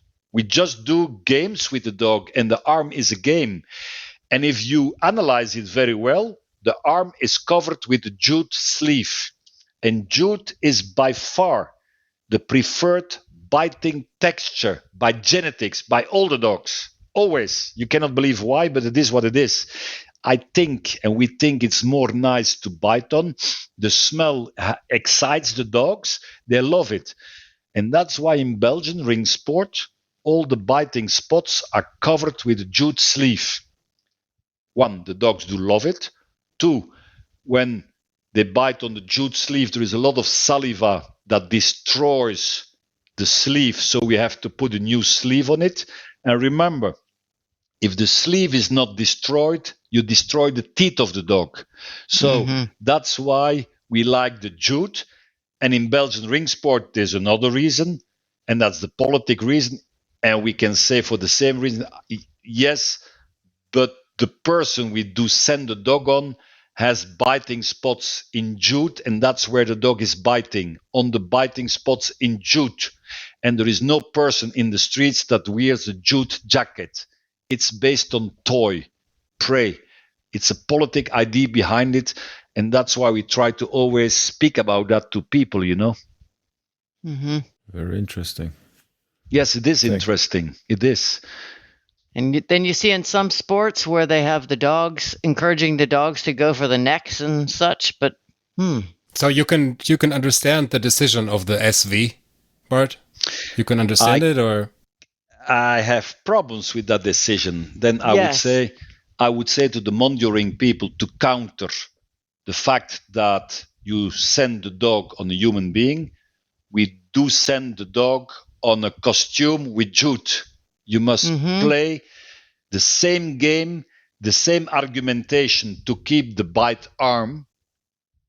You must do the same thing with the monitoring suit where you tell, yes, and that's why it's not a dangerous dog. And if you prohibit that, you prohibit also the sleeve bite on the IGP sleeve. exactly. An easier way is to go to RSV, because that was what one of the people did say. Yeah. But there you see that a lot of people don't know how to counter argument. And I would like to counter argument in that they are trapped in their own arguments, and then they must say, well, we must stop bite work on the sleeve also. Okay, then everybody goes to the RSV. It's over and out. Because the answer that I did read, there is a lot of holes in that answer, and that can be countered. But at the end, if you're a member from a club, you accept or you don't accept. And if you don't accept, you go away, and sometimes going away is the easiest way. But there also is the compromise. Of course, the Mondio Ring people would have to compromise if they are going to make bite spots, right? So if for they're willing to political do reasons, that, I don't know if they're willing to do that, but I'm just saying for public reasons and political reasons, sometimes compromise is necessary in order to keep things moving forward. Because now comment, Dominic. I've been helper all my life, and I know exactly what a pens is in ring sport. And I don't like the elastic suspenders. I never like them. Yeah. I make a pens hanging on my hips and having support for my ankles. So I don't need suspenders, because I know that the suspenders are the reason that you have big problems in your backbone. And in ring sport, there is a lot of, movements where you bend over the dog, and the suspenders and bending over the dog is no good for your back. I tell you that. It's already no good without suspenders. So with suspenders, you make it worse. Now, how can I make my costume lighter? By not putting jute sleeves on it. By putting jute sleeves on it, you add minimum 4 kilo to that pants, minimum. And then when there is a little bit saliva over, when it rains a little bit, immediately add 2-3 kilo, because the jute is absorbing moisture you cannot believe. And that's why it's such a nice biting texture, because it absorbs the wetness of the saliva, so that the second dog can have a nice grip. Because if all the dogs bite on linen, it becomes very slippery. It's the same like biting on a leather cover. Mm-hmm. After 2 dogs, it's so slippery that the dogs cannot hold it anymore. So there is a lot of motivation. So me, I would say Mondio Ring, yes. And the helpers must learn to accept to work with jute cover. And then the problem is, you see a lot of bites in the quadriceps and in, the hamstrings of helpers. So you must now cover the whole suit in jute, and that's why in Belgian ring sport we cap and we stay under the knee, and we stay from the elbow to the hand, and that's it, and a little bit inside of the arm. So we cap, we focus the bite on limited spots, but there you must accept to carry more bulk as a helper. And you must accept that if you want the dog to bite everywhere in the chest, that chest also should be jute. And then you must think, is taking the bite spot away the way we can promote our game? Or must we go more to very static work like we do in Belgian ring sport? So you must find a compromise that works for everybody. So it's a very complicated matter. Because diehards from Mondioring will say, no, we don't want jute. I understand that. I understand very well the mentality of the people, but there is a reason why the jute. Yeah, but we want to keep bite sports alive, you know? Yes, we do. And then there is another thing you must understand. If a dog bites in your chest, how can a dog bite full in your chest? It's nearly impossible. So the dog hangs in your chest with 2 teeth. Those canines will break sooner or later, because canines are not made to hang 40 kilo and then to swing them around. They will break. Is that animal friendly? You see what I mean? So, Yeah. and so on, and so on, eh? And so on, and so on. So, I mean, there is a reason why we in the Belgian ring sport did stay on those bite spots and why we wanted the full grip, because people do underestimate the value of a full grip. You know where it comes from. I did hear it in the old days. Dogsport, they did stop the, how should I say, the ability of dogs to pull the cart, because it was against animal welfare that dogs were pulling the cart. And then a minister of animal welfare in Belgium did prohibit with a new law. It's forbidden for dogs to pull the cart. The next day, 500,000 dogs, not 500,000 dogs were in the water with a stone around the neck. The economic reality was that there was no money to keep animals alive without a job. That was the economic context. Lucky us, there were some people that did keep their working animal, and every Sunday after the church in a circle they did do tricks, and that's how ring sport did start. And one of the games was biting. What you must understand is that in the old days, those Malinois were used to be a shepherd dog. They had to push the cattle. And to push the cattle, the dog had to turn the head, and to bite as low as possible and as deep as possible, so that the meat had still a value when the animal was slaughtered. That was the reason. Because if a dog bite very nipped with their canines, they damage a lot of meat. So they wanted to see a full push bite. That's where it comes from. Now it's unbelievable. And that's why the selection has been done. And in IGP, we want the opposite. We want a full grip, and it has to pull. And the Czechs say that very well. We don't want to see a dog hanging on a bag of potatoes. There must be a little bit countering. He must pull. And the Malinois that by genetic has been selected to push. Now we must learn that dog, the opposite in IGP. Now he must bite full and pull.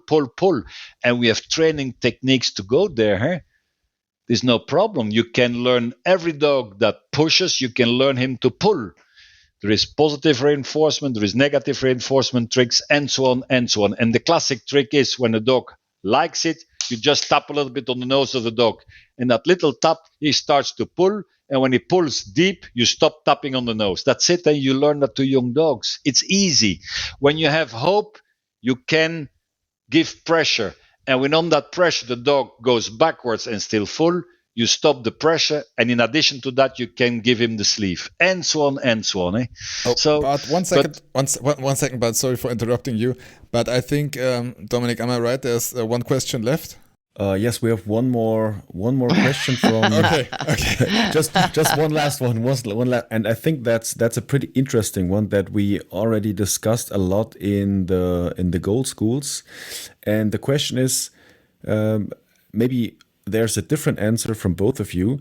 How do you define? So a definition. What is hope? Because in the NePoPo system, we talk a lot about hope. The dog has to have hope to go training, but what defines hope?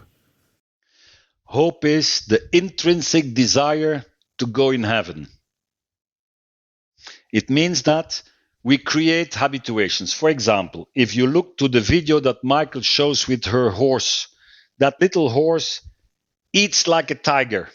Okay, easy. So what did Michael do? She did put the bait, the food, in the trailer. And now it's on the horse to go in the trailer. And in the beginning, that food bin is half in the trailer that the animal sniffs it. And then you see, I go away, I come back up, and they go in. So you create hope. It's the way you catch fish, eh? When you are a fisher, you go bait the place where you go fish. You throw bait. The fish swims and find food for free. The next day, the same thing. Day number 3, the same thing. Day number 4, there is no bait anymore. What the heck? And now you create frustration. And now you, the fisher, instead of throwing bait, you put your angle, your how you call that, your rope in the water. And now instead of finding bait, because the fish is frustrated because there is nothing for free anymore, now they see some boop and they eat it. Hope creates something. And hope means you create a habituation and you slowly take away that habituation. And now you have that magic thing happening. There is hope, and to not lose faith. And that's why in the Catholic Church, now and then they have to make a miracle. Otherwise, people have no faith. It's typically. And the jackpot dopamine speaks very well about that. Eh? You must take away the habituation. And that is hope. I think for me, hope is where the dog has a lot of things that it wants. And that's why when I raise puppies, I like them to be very food motivated, as food motivated as I can get them, and make them crazy for it. But not just food. They must like their ball. They must like a bottle. They must like if I pick up a stick. They must like if I have a glove and I am out training and I need a reward. I have something in I want them to like everything. So when they like everything, they have a lot of ignition for everything. They have a lot of things they want. And when there's a lot of things they want, there's a lot of things that they'll do to get it. And there's also a lot of things that you can take away. So the hope must be invisible. The lure must be invisible. That's very strong, eh? Because people train with a visible ball and with visible food. That's a lure, and that works well. Now, how you take the lure away? If you take it away and the animal is hungry or the animal wants the ball, they start offering the behavior when you were luring. They do it from themselves. And now we change the system from active lure, we change it toward active dog. And because the dog is active, now you show the miracle. Hope, boom, and they get it. That is the trick. Eh? It is always the same thing. Always the same thing. When you add it from in the beginning, you must know how to get it away, how you wean it off. Or you go to another system. There's so many systems that are successful, but hope is so important you cannot believe. Eh? Hope, hope, hope. And I think that if you put it in the things that you have desire for, the more things you can have desire for your dog, for your horse, for your children, for your workers, the more things people want, the better that those things can be manipulated and make them happy and in harmony. It's easier to move. If you sometimes get a dog that comes to you and it doesn't like to eat, it doesn't like to be pet, it doesn't like to go for a walk, it doesn't like anything. It doesn't want anything. You can't motivate it. Right? So I had a friend. Sorry, Michael. Go ahead. I had a friend calling me lately. He said, Bart, I have the first Malinois pup in my life that does not like food. I said, oh, okay. Well, I said, does the animal is healthy? Healthy as a rock. And he was born in a litter from 4 little mates. I said, okay. So there was plenty of food. So the animal could chew and chew and there was still food. I say, how long do you leave the food there? 15 minutes. Okay. Now 14 minutes. Every day, 1 minute less. He called me later. He said, Bart, it's unbelievable. Now he eats like a pig. I say, of course. It's normal. If you give them 15 minutes to eat, why should they eat in 1 minute if they had plenty all their life? So now, and if there is something left, you take it away. No problem. The next day, they receive it again, 13 minutes, and they eat faster and faster and faster. And now we can start training. There is no other way, folks. For example, we had the black bitch here. She did not like food, but she likes prey. So what did Michael do? She did throw the kibble in the air. And then later she did tap the e-collar level 1, throw kibble. Tap the e-collar level 1, throw kibble. That dog now eats, I tell you. And when you give medication, you just tap the e-collar and she eats the medication that normally she spits out. But you must dare to go there. And level 1 is so low that nobody feels it, but it's a motivation for the dog. And level 1 creates the hope. The food comes. And hope is something strong, folks. Hope is something that becomes invisible. An example. I hope to go to the disco. What was the most exciting? Preparation to go to disco, or the fact that nobody is in the empty disco because only you are there?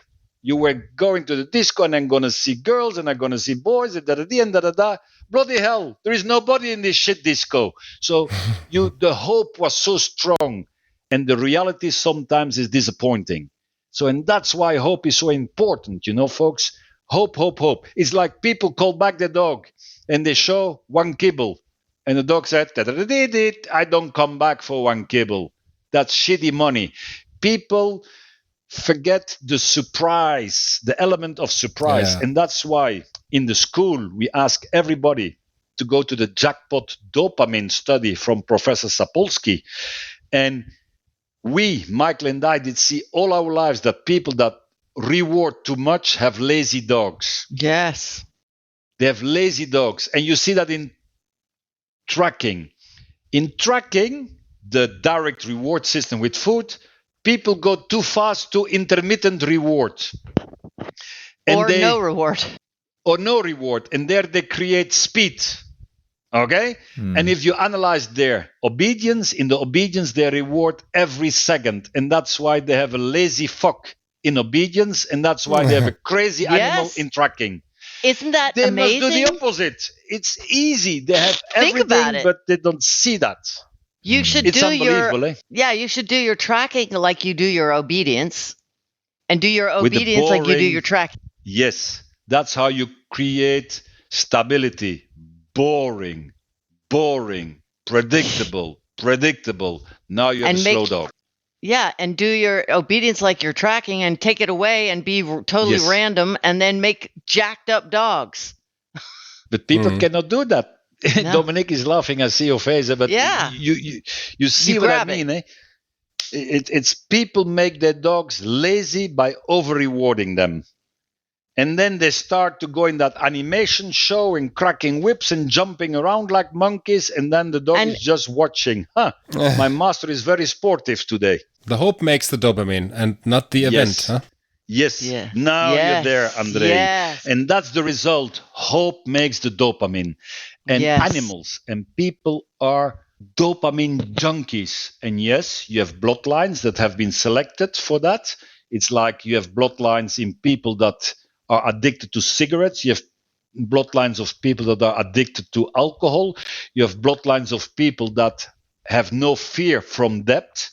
For example, there is Indian tribes that they like to work with when they do sky, a very high, how should I say, monuments, hoge Gebäude machen, because they have no fear of debt, no fear at all. Die haben kein Tiefenangst. Höhenangst. Okay? Höhenangst, ja. Ja, kein Höhenangst. Höhenangst. So it's genetically. Alcohol, the same thing. Eh? For example, my father was smoking addicted. I was a gambler addicted. So, and now I did change that addiction in work addiction. You see what I mean? And a lot of times, the detoxification for your addiction is another addiction that overrules your old addiction. And that's why a lot 100%. Of people that were addicted to something, they start to run marathons and run decathlons and all crazy shit that you think, But they're addicted. That's what it is. And me, when I cut grass, I'm addicted. When I do wood, everything I do, it's me. What can I say? And I'm But what- counting 1, 2, But- 3. But work addiction is also destructive, or in the long Of course, term. I know.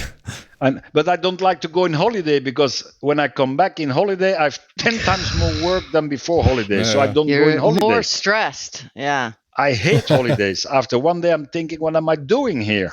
I'm not joking.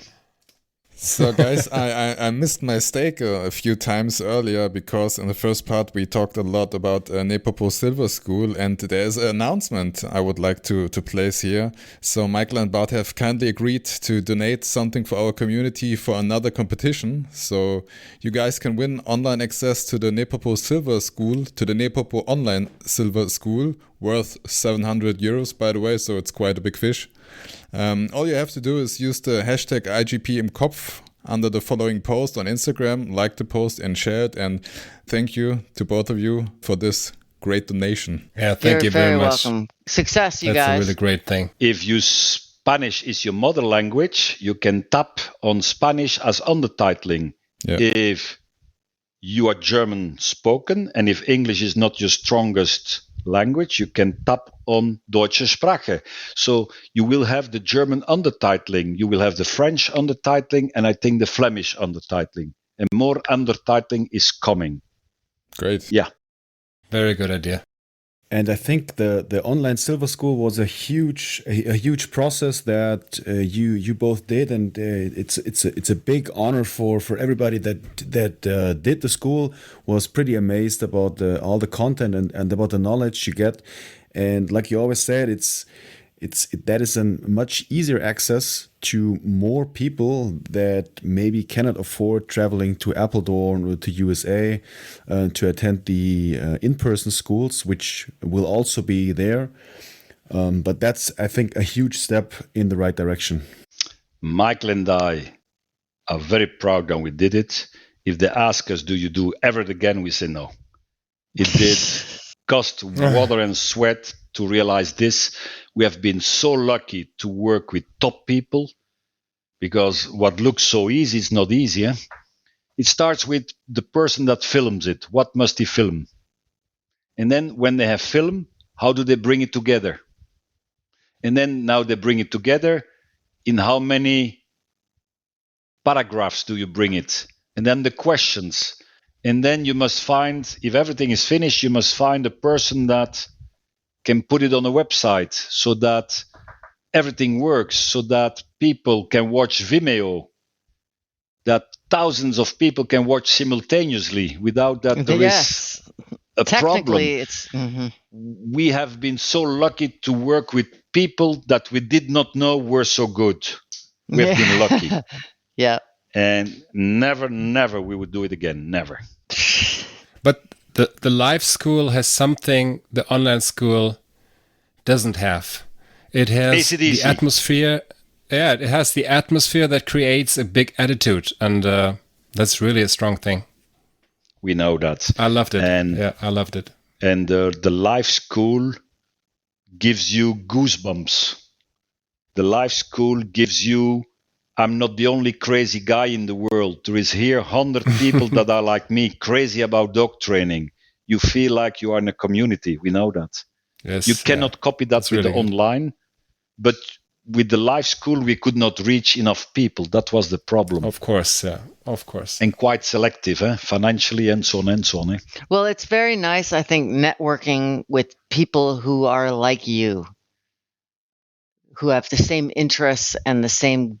You have your nose in the same direction as all the people. It's that's a nice thing. Yeah, and you have to hold together in a whole dog Yes. sport world. That's so important. Because Yes. people start chasing each other's, and Yes. I mean, we are so little community, so we have to hold together. I agree. Andre, there you said something. And what we try to preach is tolerance for people that do it successfully another way, and where the animal shows us it's done a good way. You see what I mean? That's very important to us. And we have no problem that you are vegetarian, but don't oblige us to be vegetarian.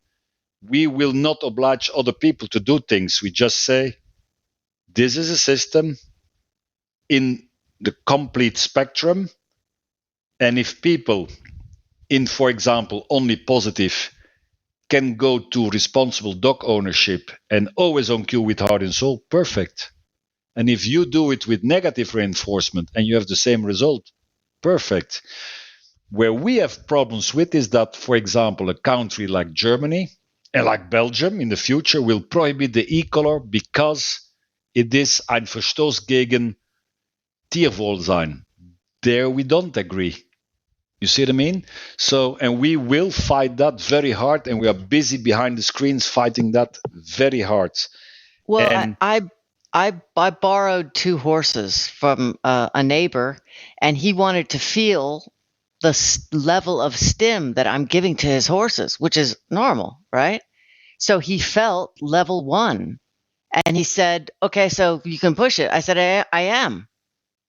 He's like, "No, I want you to turn it on." I said, "It is turned on." And he's like, "I can't feel it." Because to him, when we said we were going to use e-collars on the horses, and he didn't want his horses to be quote unquote shocked, right? So that's the stereotype. But we're just giving level 1. Yes, it's enough. It's enough, because in negative reinforcement, it needs to be the lowest possible level that works. And if level 1 works as a negative reinforcer, that's the level you should use. That's the whole point. People use as that's a little bit our definition of negative reinforcement, that it needs to be as low as is working. That's the level that it should be, because most people use negative reinforcement way too high, and that's where you get in all the problems, as it's interpreted as a punishment or it's an aversive stim. But if you're always thinking, I must use as negative reinforcement the lowest working level, that's my level, then you're in a good spot. it's easy, eh? It's the story of the farmer, eh? If I only use the stick to beat my dog with, the dog will be afraid of the stick. But we don't have dogs that are afraid of the stick. An example, and then I stop. We have now 5 horses. In the morning, they are begging.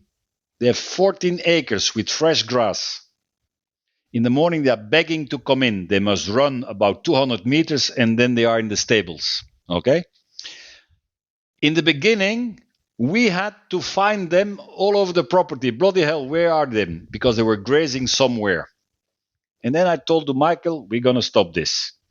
We have electronic bikes, and we have that classic horsewhip. I'm saying, Michael, you open the gate. The only escape out of me chasing them with the whip will be the gate where they are. And for 5 minutes, I did chase them around the property, but nice way. It's not brutal. It's just with the electronic bike, and they were escaping, and they knew exactly what they had to do. And then they did find the escape out of pressure that was through the gate, and then nobody was disturbing them anymore. Now, I have always the whip with me. They run to me. They don't run away from me. They run to me, to the whip. And then I open the gate, and they fly in the boxes. Now you. So there is a moment where you must dare doing. And you wait, and then there is a moment you say, okay, now we're going to change the attitude. The attitude of the horse must change. And the attitude was, I did drive behind them, and they are not afraid of the whip. They are not afraid of the bicycle. They are afraid of the consequence when they would not come. And that makes sense. You see what I mean? And that is what people don't grab, and they will give and give. And hey, how can I compete if they don't want to come? They are grazing grass. I have one horse, autistic one. When I call him, he comes. I tell you that. Oh, it's impossible. Well, I just implement basic dog training from one marker board to the other. In 5 minutes, I did do it. 5 minutes. It's impossible. 5 minutes. It is dog training. It's just a huge, big dog. Yep. That's it. Yep. And you must be very careful by not using a stim they cannot have, because if 700 kilos go in panic, you have a problem. or when 700 kilo goes in aggression, you have a problem. So you must be very patient and very firm and clear. That's it. So for me, training that horse is like, I recognize myself like in the beginning that I did learn the low level tool, the power of the low level. It's beautiful for me. And I'm not a horse rider. I know nothing about horses, and I don't claim to know something about horses, but I just do what I do in dog training, and it works. I call, they come. I send him to the trailer, he goes to the trailer. I send him to the marker board, he goes to the marker board. We do the same with dogs. You know, and people don't know that in our lives, Michael and I did train a lot of pets, and I also did train pets in the beginning of my career, and pets with problem. We never trained the problem. We just gave the dogs what we call basic rules, a structure. You come out of the crate, you go on the pedestal. I brush you, we do this, you do. And by working on structure, the problem was gone away. Yes. By not working on the problem, you just work on other things and the problem stops. And that's another thing we like to tell people.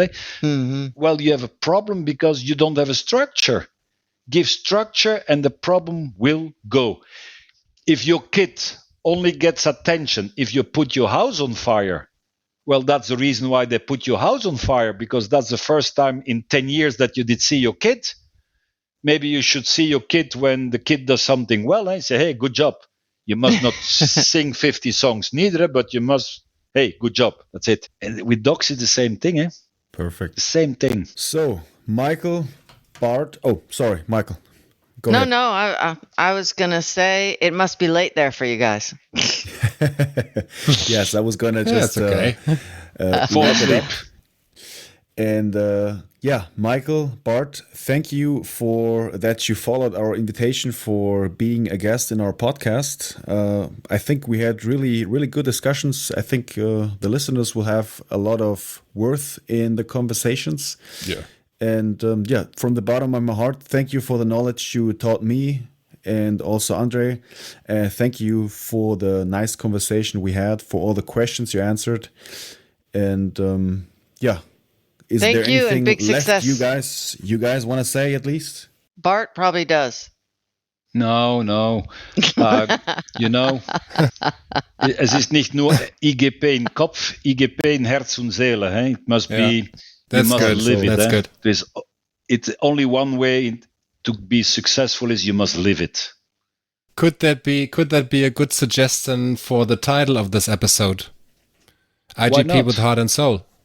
Uh-huh. Why not? Yeah. Or do you have a different suggestion for the title? No, we I give love you the No, honor no. to give it the title. No, it's So very good. IGP It must be heart and soul. You can only be good at something if you do it with heart and soul. If you don't do it with heart and soul, you will be medium. So the title suggestion is just heart and soul. That's it. Yes. Herz und Seele Heart and auf soul. Deutsch. Okay. Mhm. Okay. I think that Thank you very much. I think that sounds also like a T-shirt. IGP in Kopf, but also in heart. Sounds like a T-shirt for me. Oh, yeah. Good. Well, if you make one, And- you can send some this way. Yeah, of course. I have another question for you both. Our guest, Albert, started that, I think. They gave us a question for our next guest. So that's what Matthias did with you. And do you have a question for our next guest? We should ask. Bart, Must we tell it or must we think over it and You can and tell send it, and to I you will guys? write it down, and you can think about it for 10 seconds, and then we have to Bart, stop. you already But- thought of the question this morning. And what was Michael? You know that I have Alzheimer. What did I answer? Oh, I can't remember what you said, but You I have remember also you had an Alzheimer. answer. You had an Really? answer. Really? Yeah, I was gonna say we were a little bit talking about what are things that needs to be done to make the training dogs community future proceed as we want. What exactly needs to be done? Well, that's an interesting question. You see what I mean? And I'm not talking about breeding dogs. I'm not talking about pet dogs. I'm talking specifically about training. I need more than 10 seconds, folks. No, I think we take that one. I think that's a good question, huh, Michael? Perfect. All right, guys. Thank you. But can you rephrase the question? Wait. What should be done? Yeah, but I mean, Michael, you did speak a few minutes, but how can they phrase it short in a question? I wrote down what are the things that needs to be done that need the training community. Is that what you said? That will benefit the future of the training community. Yeah. So we want to think about the future to keep dog. I mean, what needs to be done? I think that if we find out and we can say what needs to be done, then because I think there's disagreement on that right now. Okay. I have it. Thank you very much. Some people, yes, will be interesting. Okay. So Success, be aware what will be guys. our next guest, and we will ask that question to him or her, whatever. Okay. Okay. All right. Perfect. Get some sleep, you guys. Thank you, Michael. Thank you Bart, very much for your time. Okay. Hey, All right. thank you for being your guest. Okay. Hey, Thank you. We'll See see you you. soon. Enjoy your day. Bye. Good night. Bye. Well, great Sweet pleasure. dreams. Bye bye. Bye.